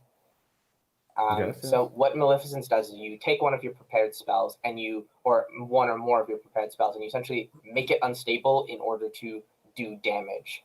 So this way you don't actually have to make any damage spells. They all can do damage. Mm-hmm. So you've only got one of your spell slots has already been made unstable, so you can only Maleficence for one spell slot. You can, I think, get about 2 of the whites, 2 of these whites in the blast area of your Maleficence, and you can roll 2d6 for damage there. I do have like sort of flavor for this. Yeah, no, exactly. Each Maleficence is meant to have like a sort of descriptor as to like how it does damage. So what's yours? I want to make link dimensions unstable. And link dimensions is like linking dimensions. It's makes a little like window between our dimension and some other dimension. So I just want to make like a trapdoor style hole under them that like sucks them into something, I guess, if it works. Go ahead and roll 2d6. We'll say you catch. Or maybe something comes out of it and like hits them. I like that. Some eldritch horrors stuff. You'll hit the one that Tony hit plus one other one. Sure. So roll your 2d6. That's a 6 actually on both of them. That's not good. Oh, you rolled 6 on both? Yeah, 4 plus 2. Okay. That's not too bad. So this Looney Tunes-esque trapdoor appears and opens underneath these two whites, and this giant, like, sort of Mickey Mouse gloved hand grabs and yanks one of them down. It only gets it maybe pulls the arm off the other one, but doesn't get it completely. So there are now two of these things left still standing. Sebastien and I love Trevethick. how Eldritch Horror became Mickey Mouse Hand also too. Yeah, which Is is there Yeah. anything Which is in more no way, shape, or terrifying form than the inaccurate. corporation right now? Like Zero they own our complaints. entire lives. What's Zero more terrifying complaints. than I that? love it. I love it so much. Echoing from the portal, you hear. If it gets sucked on, it's yahoo! Yeah, Alright, got you, Mike, Ava. Mike, by all means. Well, here's the thing. I would like to and what's the layout of the room? How many are left? Do you? There's just two. One's about 5 feet from you. The other one's maybe like one step back, so 10 feet away. So I'm going to so I would like to enhance or like try and help them by using my rope to trip these guys. Okay. You know what I mean? So- Like to do like a Empire Strikes Back on Hoth kind of situation, rope and yank so that they. So you can do that. So how this works, this is a part of the combat system known as gambits. And a gambit covers like every single kind of weird combat trick you want to do that isn't an attack. But how it works is essentially you roll a normal attack, you roll your damage, and then you choose how many points of damage from that attack you want to give up. And that's going to become the number that the enemy saves against to make that effect happen. Does that make sense? Yes. So if you rolled a 6 and then you chose to give up 6, then the enemy would be rolling a save against their number plus, and the DV would be 6. So they have to roll below their saving throw number. And Sure. above Walk me 6. through it. Walk me through it. So what do I roll? So go ahead and roll your d6 for your damage. My damage as a deviant is a d6, which is you're only going to be able 4. to get one right in front of you. You rolled 4, so you can you can choose to sacrifice as many points of that damage as you want in order to make your gambit. Okay, yeah. So I'm going to do. Do it. I'm trying to figure out how to use all my stuff. Can So I? like, if you sacrifice 2 points, you'd still do 2 damage, and then it would have a DV2 saving throw to make. Yeah, so the question here is, do you want to hurt it some and also do this thing, or do you No. want to just do this thing? I want to do the thing. So I get 2 actions because I held, right? You get 2 actions because you. I didn't do the quick. I think we're still in. We- We're still in quick. We're aren't still we? we're still in quick. This is the new Yeah, we round. started a new round, so this is this is in quick. loser quick right now. Yeah, this is Loser loser quick. quick because they won. Oh, Yeah. then yeah, forget it. Then I'm gonna yank him. I'm gonna give him a good solid yoink. Okay. I'm not gonna hurt him because as a well-oiled machine, I am the one that sets him up so that Hardy B can smash him with the hammer and miracles can happen. He has been fully yanked with the rope. He's also tangled up on the ground in all of these ropes. He's not just prone. So the one that got his arm torn off by Mickey Mouse is on the ground and all tangled up. And there is that I think leaves us to Quinn if you want to take a quick action or if you want to hold for slow. I feel like this is as good a time as any. Like, this guy's on the ground. I've got a pickaxe. I think I'll just go to town on him. Okay, we will say that because he's prone and tangled up, your attack will be enhanced 2 steps. So normally you would be rolling a d6, but instead Whoa. you'll be rolling enhanced 1 d8, enhanced 2 d10. So go ahead and roll a d10. Brilliant. That's less brilliant. Oh no, what I was got it? a 1. You got a 1. One? I And got a also, 1. actually, unfortunately, when you heft your non-silvered weapon, which isn't as cool as Hardy B's, and try to bite into the flesh of this True. undead creature, it Mm. kind of just hangs off. Well- Oh no. That is what happens. That is what happens, and that is unfortunate. I think that brings everyone up. That's everyone that took a quick action here. These 2 whites are left. This white will take a slow action. It will untangle itself from the ropes, and it will stand up. It can't do anything else because it spent both two actions doing that. But this one other white is going to move up, and it's going to attack Hardy B because Hardy B is the closest person to them, and they swing one of their you see their bodies have like sort of degraded little crystals pock their flesh and stud out from them. And it rolls damage against you, Hardy. It rolls a 6. Would you like to use a block or any number of blocks? Yeah, and a block just negates a hit. So what a block does is each block will you remember how Quinn's damage was enhanced 2 steps. Each block that you use impairs the damage 1 step. So it rolled a d6. If you used one block, it would roll a d4. If you use 2 blocks, it would roll a d2. If you use 3 blocks, it would only do 1 damage to you. And my HP is equal to my fizz. Your HP is equal to your fizz. I will. I'll go ahead and I'll use 2 block. 2 blocks, so d6 to d4 to d2. It only does 2 damage against you as you move your. What have you got? You put on the void suit. I've got the void suit on. Yeah. You sort of move it so that shoulders most of the blow, and it kind of pings off the bronze scales that make up most of your armor. Which moves us to the next initiative round. Then, Max, how about you call it? I rolled a 2, so call odds or even, then roll a d6. We were calling odds, so I'm gonna call odds. Okay, let's do it. This is why I love it, because everyone develops like immediately like a weird superstition about these 50-50 rolls. It's a 3, so.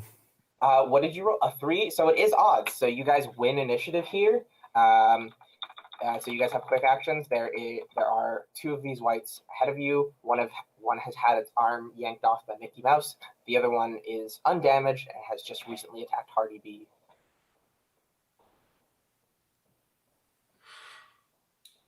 What's the plan here, folks? I'll give you guys some, since we have well established through your actions in the fiction that you're a well-oiled machine. You have we oil. You know some classic D&D lore that some undead are immune to non-silvered or non-magical weapons, but fire can be quite helpful against them. Can I wager? Yes. I would like to wager that I have like as we were at some point in the past, I using one of the torches I have affixed a flask of grease, some sort of breakable capsule with grease, so that I could throw the torch like a Molotov cocktail, like a reverse Molotov cocktail. I will say, yes, can you throw it at me, please? Throw it at you? Yeah. So I will say that like you can making a wager will be one action and like I don't know why it's an action. It'll be an action. Throwing the torch will be another action. So if you want to do both, you can act slowly. If you just want to make the wager but set someone else up to throw the torch, you can act quickly. What did you, Dave? Why would you want me to throw it to you? I want to absorb the fire and become a fire demon on roller skates. This is clearly a thing we've done before, and I would absolutely know that this is a thing. And Dave here, and I'll use my quick action to wager. Okay. And to make that thing. So I'm gonna burn some jetons. You have, again, this is the end of the session. You have enough jetons to wager 10 out of 10 and just spend it and make it true. So you can do that if you want to, unless you want the gambler's thrill of not having 100% chance for some reason. No, I am. I mean, I did say I was a bad gambler. So the way it works is you have a certain number of chits that you can throw in, right? And each one gives you 10% increase in chances. So if you can, there's nothing stopping you from giving yourself a 10 out of 10 chance. But then when you do that, you can't get the devil's bargain from me where I roll a die, and if you select it, you might get some chips back. So you get a guaranteed chance, but you burn a lot of chips and have no chance of getting them back is essentially the trade-off. You could just go to 90%. in the The- in the campaign thinking, sure, I would probably do that. But this, I want to light this. I want to see my flame demon friend on roller skates. Yep. So, how do you? What is your grand bullshit reveal that actually I set up the grease the whole time and everyone sees that they're all covered in grease? How do you announce that? How do you I would reveal announce it with words and be like, while you all were thinking and plotting, haha. And one of the thing about this is such an inside baseball thing about Navaja is it's like a style of fighting with these blades. You use your jacket like almost like the flamenco like a matador dancers cape to like kind of hide your emotions? hide your blade so you can get a sneak attack. So I'm going to do like a magic trick, and it's gonna go and appear in my hand, and then I'll be like, Dave, it is time. You're on. Dave, you're actually already holding a torch here. Can I actually do my spell? This would be your ability as with your arcane ancestry. So you'd roll 2d6 plus 1 to see if you can turn into a fire demon. Oh. 2d6 plus 1. Yep. How do we ensure? That's a 9 plus 1. That is a 9 plus 1. This you turn into a fire demon, but unfortunately, so this a 7 to 9 is with a complication. So you do turn into a fire demon. You turn into a fire 10. demon. 9 plus 1. You have 10. Oh, sorry, my mistake. Very So powerful you turn fully into a fire demon, It's full and fire you rollerblade into the midst of these greased up lich whites. Let's Go ahead and roll me 2d6 to see how much damage you do to all of them, and they will catch on fire after this. I got a 3 on this. Nice. Okay, you got a 3. So they each take 3 damage as they go up in flames. They will take continual damage from being on fire at this point. But has anyone not taken an action that wants to take a quick action? Hardy B? Party B, Quinn? No, I think I'm gonna hold. So I get the. Hold. I'm gonna move slow. They're on fire. I feel comfortable holding. Okie dokie. That was... Do they all act? Oh my god, I'm doing a terrible job here. I've I lost believe track of that. it. I mean, that was winner's quick, is what that Yeah. was. That was winner's quick Yeah. break, because you guys won initiative here. Mhm. Correct. So losers quick, they are close enough. There's no reason for them to take a slow action. They will just make attacks at you guys. One of them is going to attack Dave, who rollerbladed into their midst and lit them on fire, obviously. And so Dave is going to take 3 damage from this attack, and the other one is going to continue attacking Hardy B. That is a 2. I do not know if you want to block I'll that. just take it. You'll just take the 2. And as you guys do that, you feel the spot where the whites scraped you starting to itch in kind of an uncomfortable way. Uh-oh. A fire demon itches? Apparently so. But now we move to our slow actions. So, and actually they're going to take some burning damage. They take 6 burning damage from being on fire. Nice. I am gonna hit the one next to me. Okay, go ahead and roll your d8. You do have still 1 smite die left if you want to use it. Can I just hit him twice since I went slowly and I'm not moving? No, you can only take 1 attack action Okay. around. Then I'll go ahead and smite him also too. You will eventually be able to take more attack actions when you level up. Yeah, I know. but It's not at this as- level. yeah. Later levels, you get to attack all the live long day as a violent. That is going to be 13 all day long.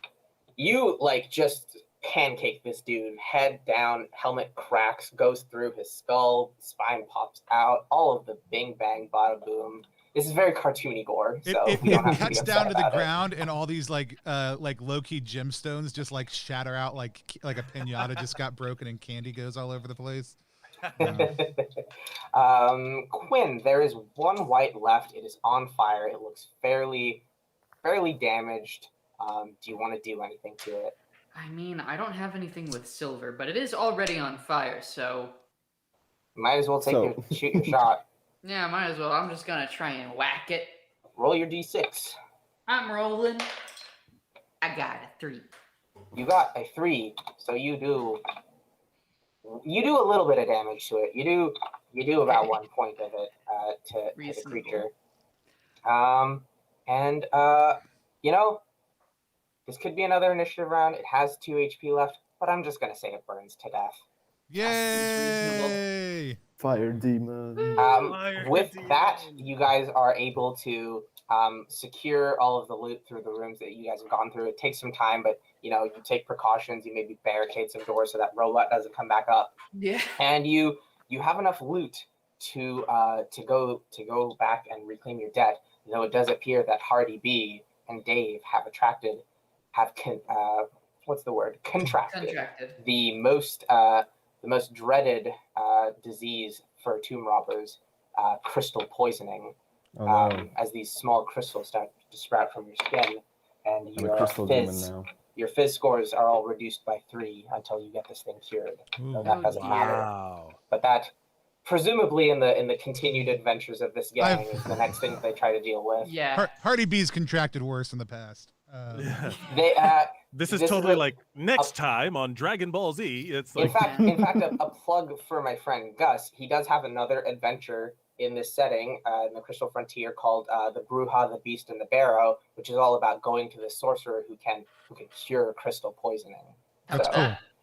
If anybody, That's our next go buy those adventure. adventures too. It's $3 total. They're great. That's a fucking steal. It's a fucking bargain. Is that up on Itch or where's that at? They're on Drive-Thru RPG. Drive-Thru RPG. His thing is I can $3. pull up his store thing and drop it in the chat. Yeah, absolutely. 1 second. So we have been playing Errant by Ava Islam. We are going to talk about it right now because we have a little thing that we do here on Plus One EXP called Reaction Roll. Reaction Roll is a live stream within a live stream. It's a chance for us to sit down with a creator and talk about the game we just played. Today we are talking with Ava Islam about Errant, and we just finished playing through one of the adventures. Errant right now is live on Kickstarter. It's got a couple more days on it. We are in the last 24 hours. There we go. We're in the last 24 hours. It has funded, but you can always use more money when you're starting a game. Let's do cool things. Do we have any more stretch goals in front of you? We don't. I had stretch goals, and then I sort of just laid out an indeterminate stretch goal of more money equals more art, more pay for our creators, more, we can fund more accessibility. We can just do more stuff. I'm not going to put a budget or a stretch goal That's on great. it. I love it. That's what it is. I love it. So go ahead and hop on that if you have not. The link is right down below. But if you're not familiar with who we are, we're at Plus One EXP across all social media platforms. Plus One EXP is a weird little brand that multi-classes in tabletop game design, beard and skincare alchemy, and the Bardic College of Content Creation. My name is Tony Vicinda. You can find me at Tony Vicinda online. You can find everything we do at plus1exp.com. But let's hear from some of our other players and then have Ava give us that elevator pitch one more time for what Errant is. And then we're going to talk about what our experience playing it was like. Let's hear first from Mike. Mike, tell people who you are and where they can find you online. Yeah, my name is Mike Mercadal. You can find me at Mike Mercadal on everything. I'm a comedian in New York City, podcaster, actor, all that stuff. And I'm the host of 2 shows currently. One is a very broad show about the MCU through that I do with my friend Alex Murray, who's also been on these streams with you. And He'll be on tonight. Oh yeah, he'll be on tonight. That's right. I'm gonna watch. I'm interested in the game, and we host a MCU show where he filters it through his lens of epic poetry and his degree in literature and all this stuff. And then I host a very kind of niche podcast. I'm as a Cuban American. The Cuban American identity has been kind of hijacked by the Miami conservative Cuba. So we're putting a podcast out with more liberal and progressive voices to kind of take back the label of Cuban American and Cuban identity in the United States. So that's, if you don't have to be Cuban to listen to it, it makes a lot of sense. If you and it's like kind of an insight into this immigrant culture and like the battles inside within it. So you can Awesome. find all that on my social media at Mike Mercadal on everything. Awesome. Quinn, tell people who you are, where they can find you online, what you do. Whoa, I'm Quinn. You'll find me online on Twitter pretty much exclusively at the moment, at AuthenticityTRP, Authenticity Trip. I'm currently working on developing an isolation horror game that was at first forged in the dark and now is not. Which nice, go me. It's also got a Discord server on which I do play testing when I'm not retooling my mechanics from the ground up.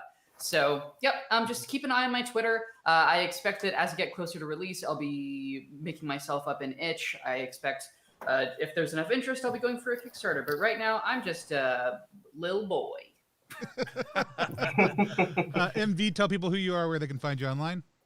I'm a screenwriter and game designer in Brussels. I've been just writing a bunch of stuff, some queer stuff, small stuff, sci-fi stuff, lots of stuff. You can check out the games at mvmv.itch.io, and my Twitter is at mayvisit. If you're into that stuff, check it out. Awesome. And then last but not least, the creator of Errant, we've got Ava with us. Ava, tell people who you are, what you do or not, and then tell us about Errant and what it is and what people can expect from it. Yeah, I'm Ava. I live in Vancouver, BC. I spend most of my days in bed with my cat, or else I'm writing Errant. And Errant is a rules-light, procedure-heavy take on the classic D&D formula. If you want to get that classic like BX experience, but you don't want to track coin weight or how many turns a torch lasts or how much tax you pay once you have your stronghold up, check out Errant. It does all of the same things, but in a nice little neater way, I think. Awesome. Now tell people what you mean by rules light but procedure intensive, or whatever you actually just said. Rules light, procedure heavy. I think it's because it's like also kind of one of those things where like I have my book and it's like in the document and it's like very, very large. And I've had like a lot of players be like put off or intimidated by that. And I've really always tried to tell them it's like most of the stuff that you need to know in the game is in like the first 2 pages. Like roll the d20, roll it between these 2 numbers. When you attack something, roll the die that it tells you to die. Roll the die that it tells you to roll.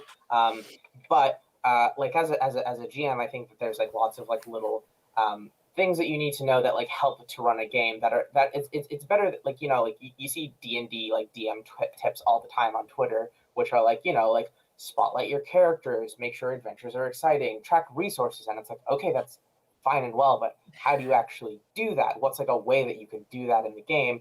And so what I've tried to do with Errant is put forward a lot of things where it's like, hey, you can do these steps, like this is step by step, do this thing, roll this die, say this, and it will help you achieve this effect. But it's not like a rule of the game. It's not baked into the system. You can take that procedure and you can adjust it as you see fit for the adventure, for your game, for what works as your table. But it is like a guideline. It is a baseline of like, here is like an actual step-by-step thing that you can do to make this sort of play experience work as a baseline. That's kind of like my elevator pitch for what rules like procedure heavy means. Awesome. I love it. If you are watching right now live with us, whatever platform you're on, and you have questions you want us to ask, go ahead and type them into the chat. We're happy to ask your questions also. But let's go ahead and hear from our players. We just finished playing the game. We'll go in reverse order from the way we did introductions. So MV, tell people what you thought about Errant, and then if you have any questions for Ava, go ahead and toss them out. I thought it was very cool. That much I can say. I was playing it was the occult class, kind of class, archetype.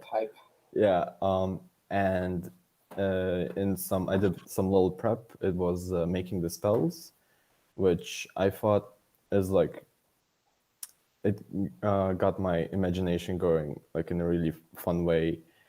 You roll on these tables that tell you like a verb and a noun, basically how something interacts and with what it interacts. And I just got like a couple of very cool stuff like interrupt space that we used, link dimensions and stuff like that. And then with this combination of words, you get to interpret like how this works basically. And I really enjoyed doing that, and I really enjoyed like seeing how it goes in play and how I can just say, oh, this works like this, and yeah, just because. And it, yeah, that's the part I really enjoyed as playing this class. Awesome. Do you have any questions for Ava? I have a question. because from the player side, I see like only the rules. I don't see the procedure. Mhm. But I'm like, I will probably run this at some point. I feel Right. like. How does the like, is the procedures like very heavy on tracking stuff, or I how does like I feel? try to make it really so like in standard BX, right? You've got the thing where you've still got exploration turns like I'm doing it. But it's like kind of it I found the way that it did it to be like a little confusing or hard to remember, hard to adjudicate properly because like the standard BX thing is like every other turn you roll an encounter check. On a 1 or a 2, you have an encounter. Every 6 turns your torch burns down. Every 6th turn you have to track a rest. So those are all things that you have to like mentally keep track of those numbers and track them down as a DM. For my turn systems, I've adapted a system done by Brendan of Necropraxis called the Overloaded Encounter Die. So instead of that normal d6 that we roll for an encounter check, instead of just telling you if you have an encounter or not, it also tells you, do your torches burn down? Like, do you need to take a rest? Like, like you guys rolled it, you rolled a rest. So all of the stuff that you would normally kind of like need to like mentally track as a DM is actually just sort of baked into the die roll. So the only thing you need to remember is at the start of every turn, roll the die, do what it tells you, resolves the player's actions. Oh, that's cool. That sounds perfect. Yeah. Love it. Let's go to Quinn next. Quinn, tell people what your thoughts were about Errant, what your experience was like playing the game. If you have any questions for Ava, go ahead and toss them out. Yeah, I definitely think so. I mean, first off, just talking about the archetype that I was playing, the Zealot, just super cool. Ava put together a lot of the testament of the Iron Horse for me once I came up with the core idea, and she did an amazing job. Frankly, it was so freaking cool. And I just like the confluence of the setting and the mechanics, and again, that the same freedom to interpret that it affords the occult is afforded to the Zealot. You pick a few different eminences for your covenant, and mine was metal, smoke, and progress. And being able to kind of just have those areas of influence, and instead of, because the cool thing about the occult that I saw was you can make these very specific, very powerful things, and your only limit really is your imagination, and then whether you can do them or not, there's some prices to be paid.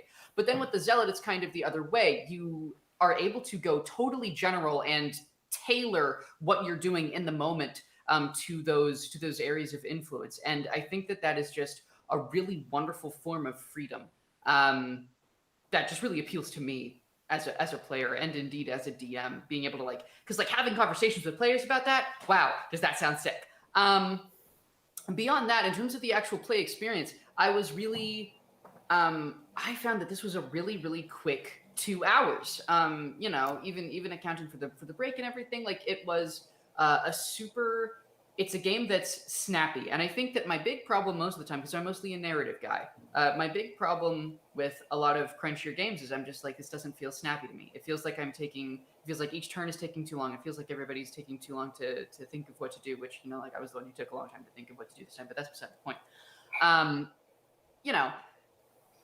It's that loaded encounter die just makes the whole exploration thing go so quick. You're in a room, here's what it's like, you roll a die, this is what happens, next fucking room. There's no faffing about, there's no extra shit. Combat 2 is, I really like the initiative solution as well. I think it's very logical in a way that, it's logical and straightforward in a way that traditional initiative to me isn't quite so much. So it what was that review that was left on Errant? Like a low res take on existing ideas. Yes, a low res take on existing ideas, and it's I think low res is the wrong way to put it, but it's like you turned up the bloom. Maybe it's taking these ideas and just here's all these hard edges that just get in the way, and you're crowded in, and it's just let's smooth this out. Here's this concept. Great, here it is. Now let's look at that. Sanded it down. Works great. Works smooth. It's so slick and it's so tight. As far as questions go, I'm definitely curious because I remember when looking through the SRD or Is that the right word? The card, the yeah. rules. It's kind of a half FMV. Yeah. When looking through that, I was really curious about kind of the more traditional sides of things, which was like the travel and the long journey things. I especially, my God, your solution. Could you tell us more about your solution for the keep watch thing? Because wow, did I ever love that. Oh, I'm not. I actually don't really feel like I've got a solution for that. It's just that, like, a travel turn is it's like an exploration turn in a dungeon, except in a like you kind of get 6 of them in a day. For 4 of them, you travel or you explore, you do whatever. On your 5th turn, you roll to make a camp, and then you just set up a watch order and you roll your event dice for those turns. Was there something specific about like the make watch?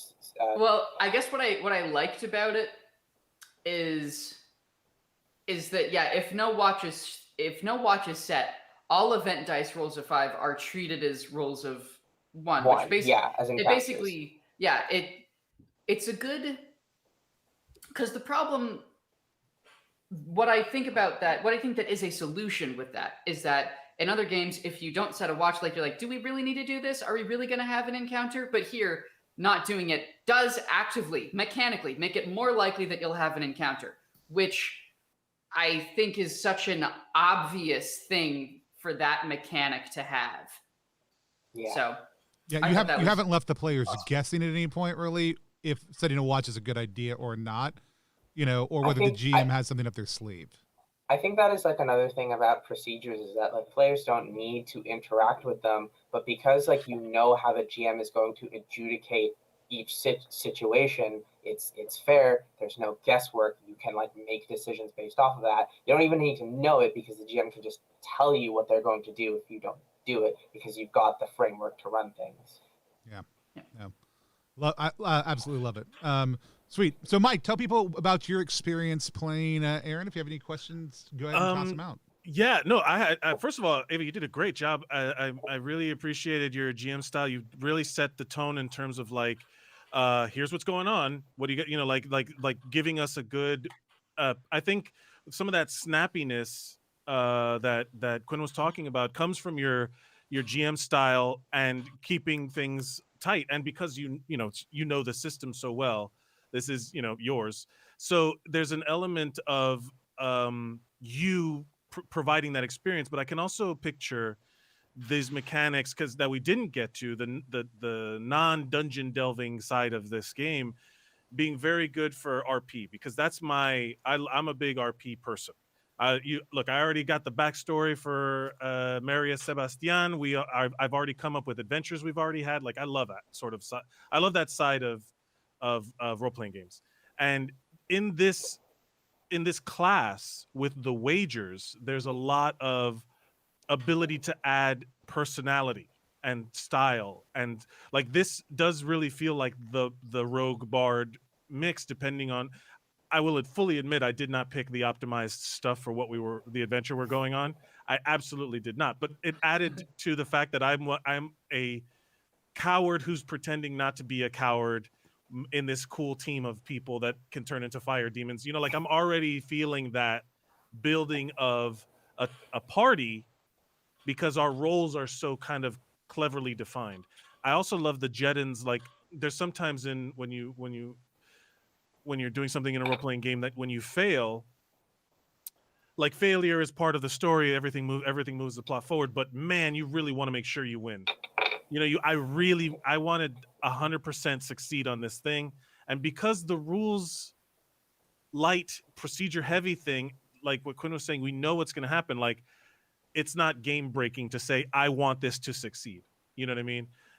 And it's very rewarding as a player. I'm not a game designer, and I can only imagine how difficult it is to find balance between the player freedom versus game breaking, because allowing your players to create their own spells sounds like a recipe for disaster. But what a cool thing that we had. What a lovely, like, almost visual, like the image in my mind that it created was straight from MV, and not necessarily from a book, or it wasn't Maximilian's Earthen Grasp. it was MV's planar distortion or whatever you want to call Though it. we do need nobody suggested names in the chat for that spell. We do need to still Oh, right. workshop. We'll do that at the very end. We'll come back. Everybody can toss a name out. Yeah. We'll figure out what we But- think it should be. So the only question I have is that as you level up, I imagine or skills, I guess, the expertise. I guess everyone kind of has their own unique growth pattern. That's what you mean in terms of like the procedure, or is it more like as you grow, is there like paths you can take that like for the lack of a better term, subclasses or refocused and like different specialties? In terms of procedure, what I more mean is that, like, for example, when I tell you guys to make a check, that's always going to be like a D20, roll this specific thing that never changes. That's a hard and coded rule. I think of like when I say we're going to take a turn, roll this die. That's a procedure because it gives me a guideline for the game. If we were maybe like in a different dungeon where the rooms are bigger, I might be like, each exploration turn is an hour instead of 10 minutes. Right. Instead of the torches burning down on 3, they'll burn down like every turn. That's what I mean by procedure, and that I can change it because it won't break the system. But in terms of character progression, like every character has their sorts of like little things that they get as they level up. But what I found in my games and in most OSR games is that like most of the character progression doesn't come through the character sheet and the abilities that you get through leveling up. They come from the fact that like as you interact with the world, you get more connected to the world. That's good. You find treasure and magic items that make you more powerful. You get money and you spend that money somewhere, and that money connects you to the world and gives you influences. You do quests for factions and you increase your reputation with them, and maybe they train you in their specific skills or give you connections and stuff like that. So I like to keep like the power level in terms of what you get on the sheet from a level 1 to a level 9 character, I like to keep fairly constrained. But the difference between a level 1 and a level 9 character is that you as the player, like the actual person, have grown. You've gotten better at playing your character. You've made more connections and experience with the world. You've gotten more embedded in terms of like actually like role playing in there, and that gives you so much more scope and power and stuff. You've spent a lot of downtime turns like building up your businesses or building up your domains, and that affords you a lot of benefits that aren't just defined by what you have on the sheet. That's awesome. I would love to. I can picture the big campaign version of this, and it sounds super fun. I had an absolute blast. Somebody in the chat wants to know, Amelia wants to know, how did you settle on the name Errant? I think it started as a hack of like I had so many names, and then Ben Milton released Knave, and he released the Word document to edit into, and I really like that because it gave me like a pretty layout to work off of. And even though like the mechanics are not like very Knave focused, I kind of wanted to signal that Errant was sort of working in a similar modern OSR design space to Knave, and so Errant felt like a kind of close synonym or cousin of that. And I liked the immediate mood that it conjured of like, you are not heroes, you are picaresque wanderers trying to make your fate and fortune in an uncaring world. You're errant, you're going hither and thither. There's no plot, there's no big bad evil guy to defeat. There's a wilderness and there's some dungeons and there's a town where you can drink and fuck and build a base of operations, and that's the game. Here's a world, go explore it. Love it.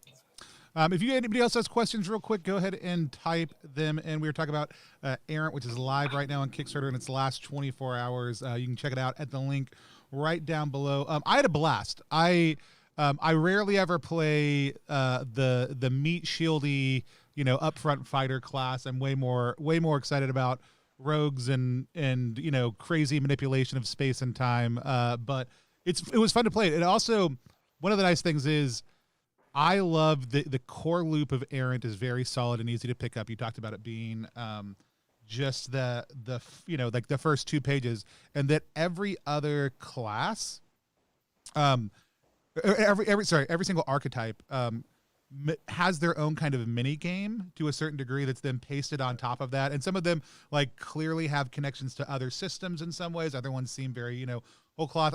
I loved all of it. I also loved that for the violence specifically, rather than having this other mini game pasted on top. It's like, no, the main game is your mini game. It's simple, it's direct, but you can just ramp your numbers up way higher than anybody else over time. And it reinforced a really solid, like, no, this is the simplest version of a character, but you're going to be able to manipulate the main system in a different way than everybody else, as opposed to adding skills or extra knowledge or extra abilities. It's like, no, here, I mean, and there are plenty of those for the violent also too. Don't get me wrong, they are, but they most of them manipulate the core loop of the game as opposed to adding in another element. And I thought that was a really smart way to do it. And for me, as somebody who was, playing 2 streams today, setting up a couple other things in the middle of my Kickstarter also too, ending up with the character, it's like, nope, this is it. Like, this is what you do, was really, really nice today. I actually do want to know more about what influenced specifically the spell creation process for the system. Even though I didn't get to play around with it a lot, I want to know a little bit more about that. The two main inspirations that I took for match items were again Brendan Stretchick's Wonder and Wickedness spell system, where he has this like levelless version of all the classic D&D spells. They're super evocative. They have these chances to misfire. And Logan Knight, who does Last Gasp Grimoire, the blog, it's not very active anymore, but it's absolutely fantastic. And he had a post about his version of Wizards, which kind of functions very similar to the Zealot. I adapted the Zealot's mechanics from there too. But the thing that I really honed in on is this idea that like they don't have spell books. They like write their spells on whatever they have on hand. Like one wizard might have all their spells written on a necklace of rat skulls that they have, or one might have them written on the handle of their battle axe. And so I really love that idea of like you have these spell books that are not spell books and they house the spell, but like the object that the spell is in changes the nature of the spell. You know what I mean? So a spell is just a verb and a subject, like Max was saying, and that's whatever that makes link objects, but you make, Maximilian's Earth and Grasp by putting the grasp person spell in like a clay effigy of a hand. You know what I mean? That's what makes a spell. That's what gives it its flavor and its appearance and its specific functions.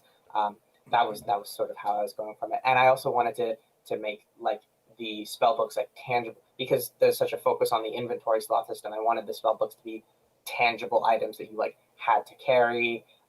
You can cast spells directly out of the books, but it takes a little bit longer. So that gives this kind of trade-off of like, do I want to bring my spell books with me, my grimoires with me into the dungeon after I've prepared my spells, or do I want to like leave them behind to have more inventory slots? Yeah. No, I loved it. I loved a lot of things about it. As somebody who is a big fan of like, especially from OSR systems, I want to put a bunch of weird things in my pockets and then pull them out. I love the inventory management process. I'll have more thoughts on an actual like polished RPG on our channel, but I just had an absolute blast. I think my other major question, we talked about it right before we went live. This is starting to feel like the year of the D4. Why a D4 system? Why a D4 system? A D4 has a very pleasing like curve and distribution. Your 24% chances for everything. And I don't know, like sometimes in my head I think of Errant as like 4 core to D&D. You've got your 4, like they're called archetypes because they're not classes. Like you don't have to go off and invent a million different specific like things to do it. It's like, are you a guy that's good at hitting things, whether that's a paladin or a knight or a barbarian or whatever? You're the like, because like classic D&D to me is these like basic 4 elements. You have your 4 roles. You have the 4 types of play, which is combat, exploration, travel, and downtime. I like these resonances of 4 that go throughout the system. I talked about the math behind why I picked 4d4 for an attribute spread, because it just gives a much better like in terms of statistics range of stats that you get at the beginning of the game. So and then there's 4 stats, one that kind of goes to each archetype. I don't know if I have anything other than that, other than just some sort of weird design game feel calling me from the ether. Yeah, no, I love it. I also just love that 16 is the high number, like leaves plenty of space for failure, which matches the reality of the world you've created really well in a way that like 18 to 20 like doesn't do, especially if you're gonna potentially bump it up with a couple other stat bonuses in some other games that we don't have to talk about. No, 16 is the max at character creation. You will eventually, you can get it up to 20, through Right. like as you level up and doing other things. But yeah, I think 4 to 16 is a very good starting range for a character. And 4 and like rolling below a 7 and rolling above a 14 when you roll has like a combined like 7% chance. Like you're going to be in this 7 to 13 distribution like 93% of the time, which I think is a good range to be in. Yeah, yeah. The design aspect of the math behind it was really satisfying, even just from first blush. And I haven't got a chance to really dive into it, but yeah, I'm looking forward to it. I'm excited to play. I am excited to play other types of characters in it also, because each one, I was every time somebody picked one, I said I would go last. Every time somebody picked one in our chat, I'd be like, oh, it's the one I wanted, because I wanted to play them all. I had an absolute blast playing the one I played, but I definitely wanted to play every single character archetype, and can't wait till I get a chance to. And to explore some of the other things. There's also a big team involved with this. A lot of them have been in the chat the whole way through. Errant's been a phenomenal community process. Really, I think one of the hidden gems of this zine quest. If you haven't had a chance to go back, please go do at that link right down below us.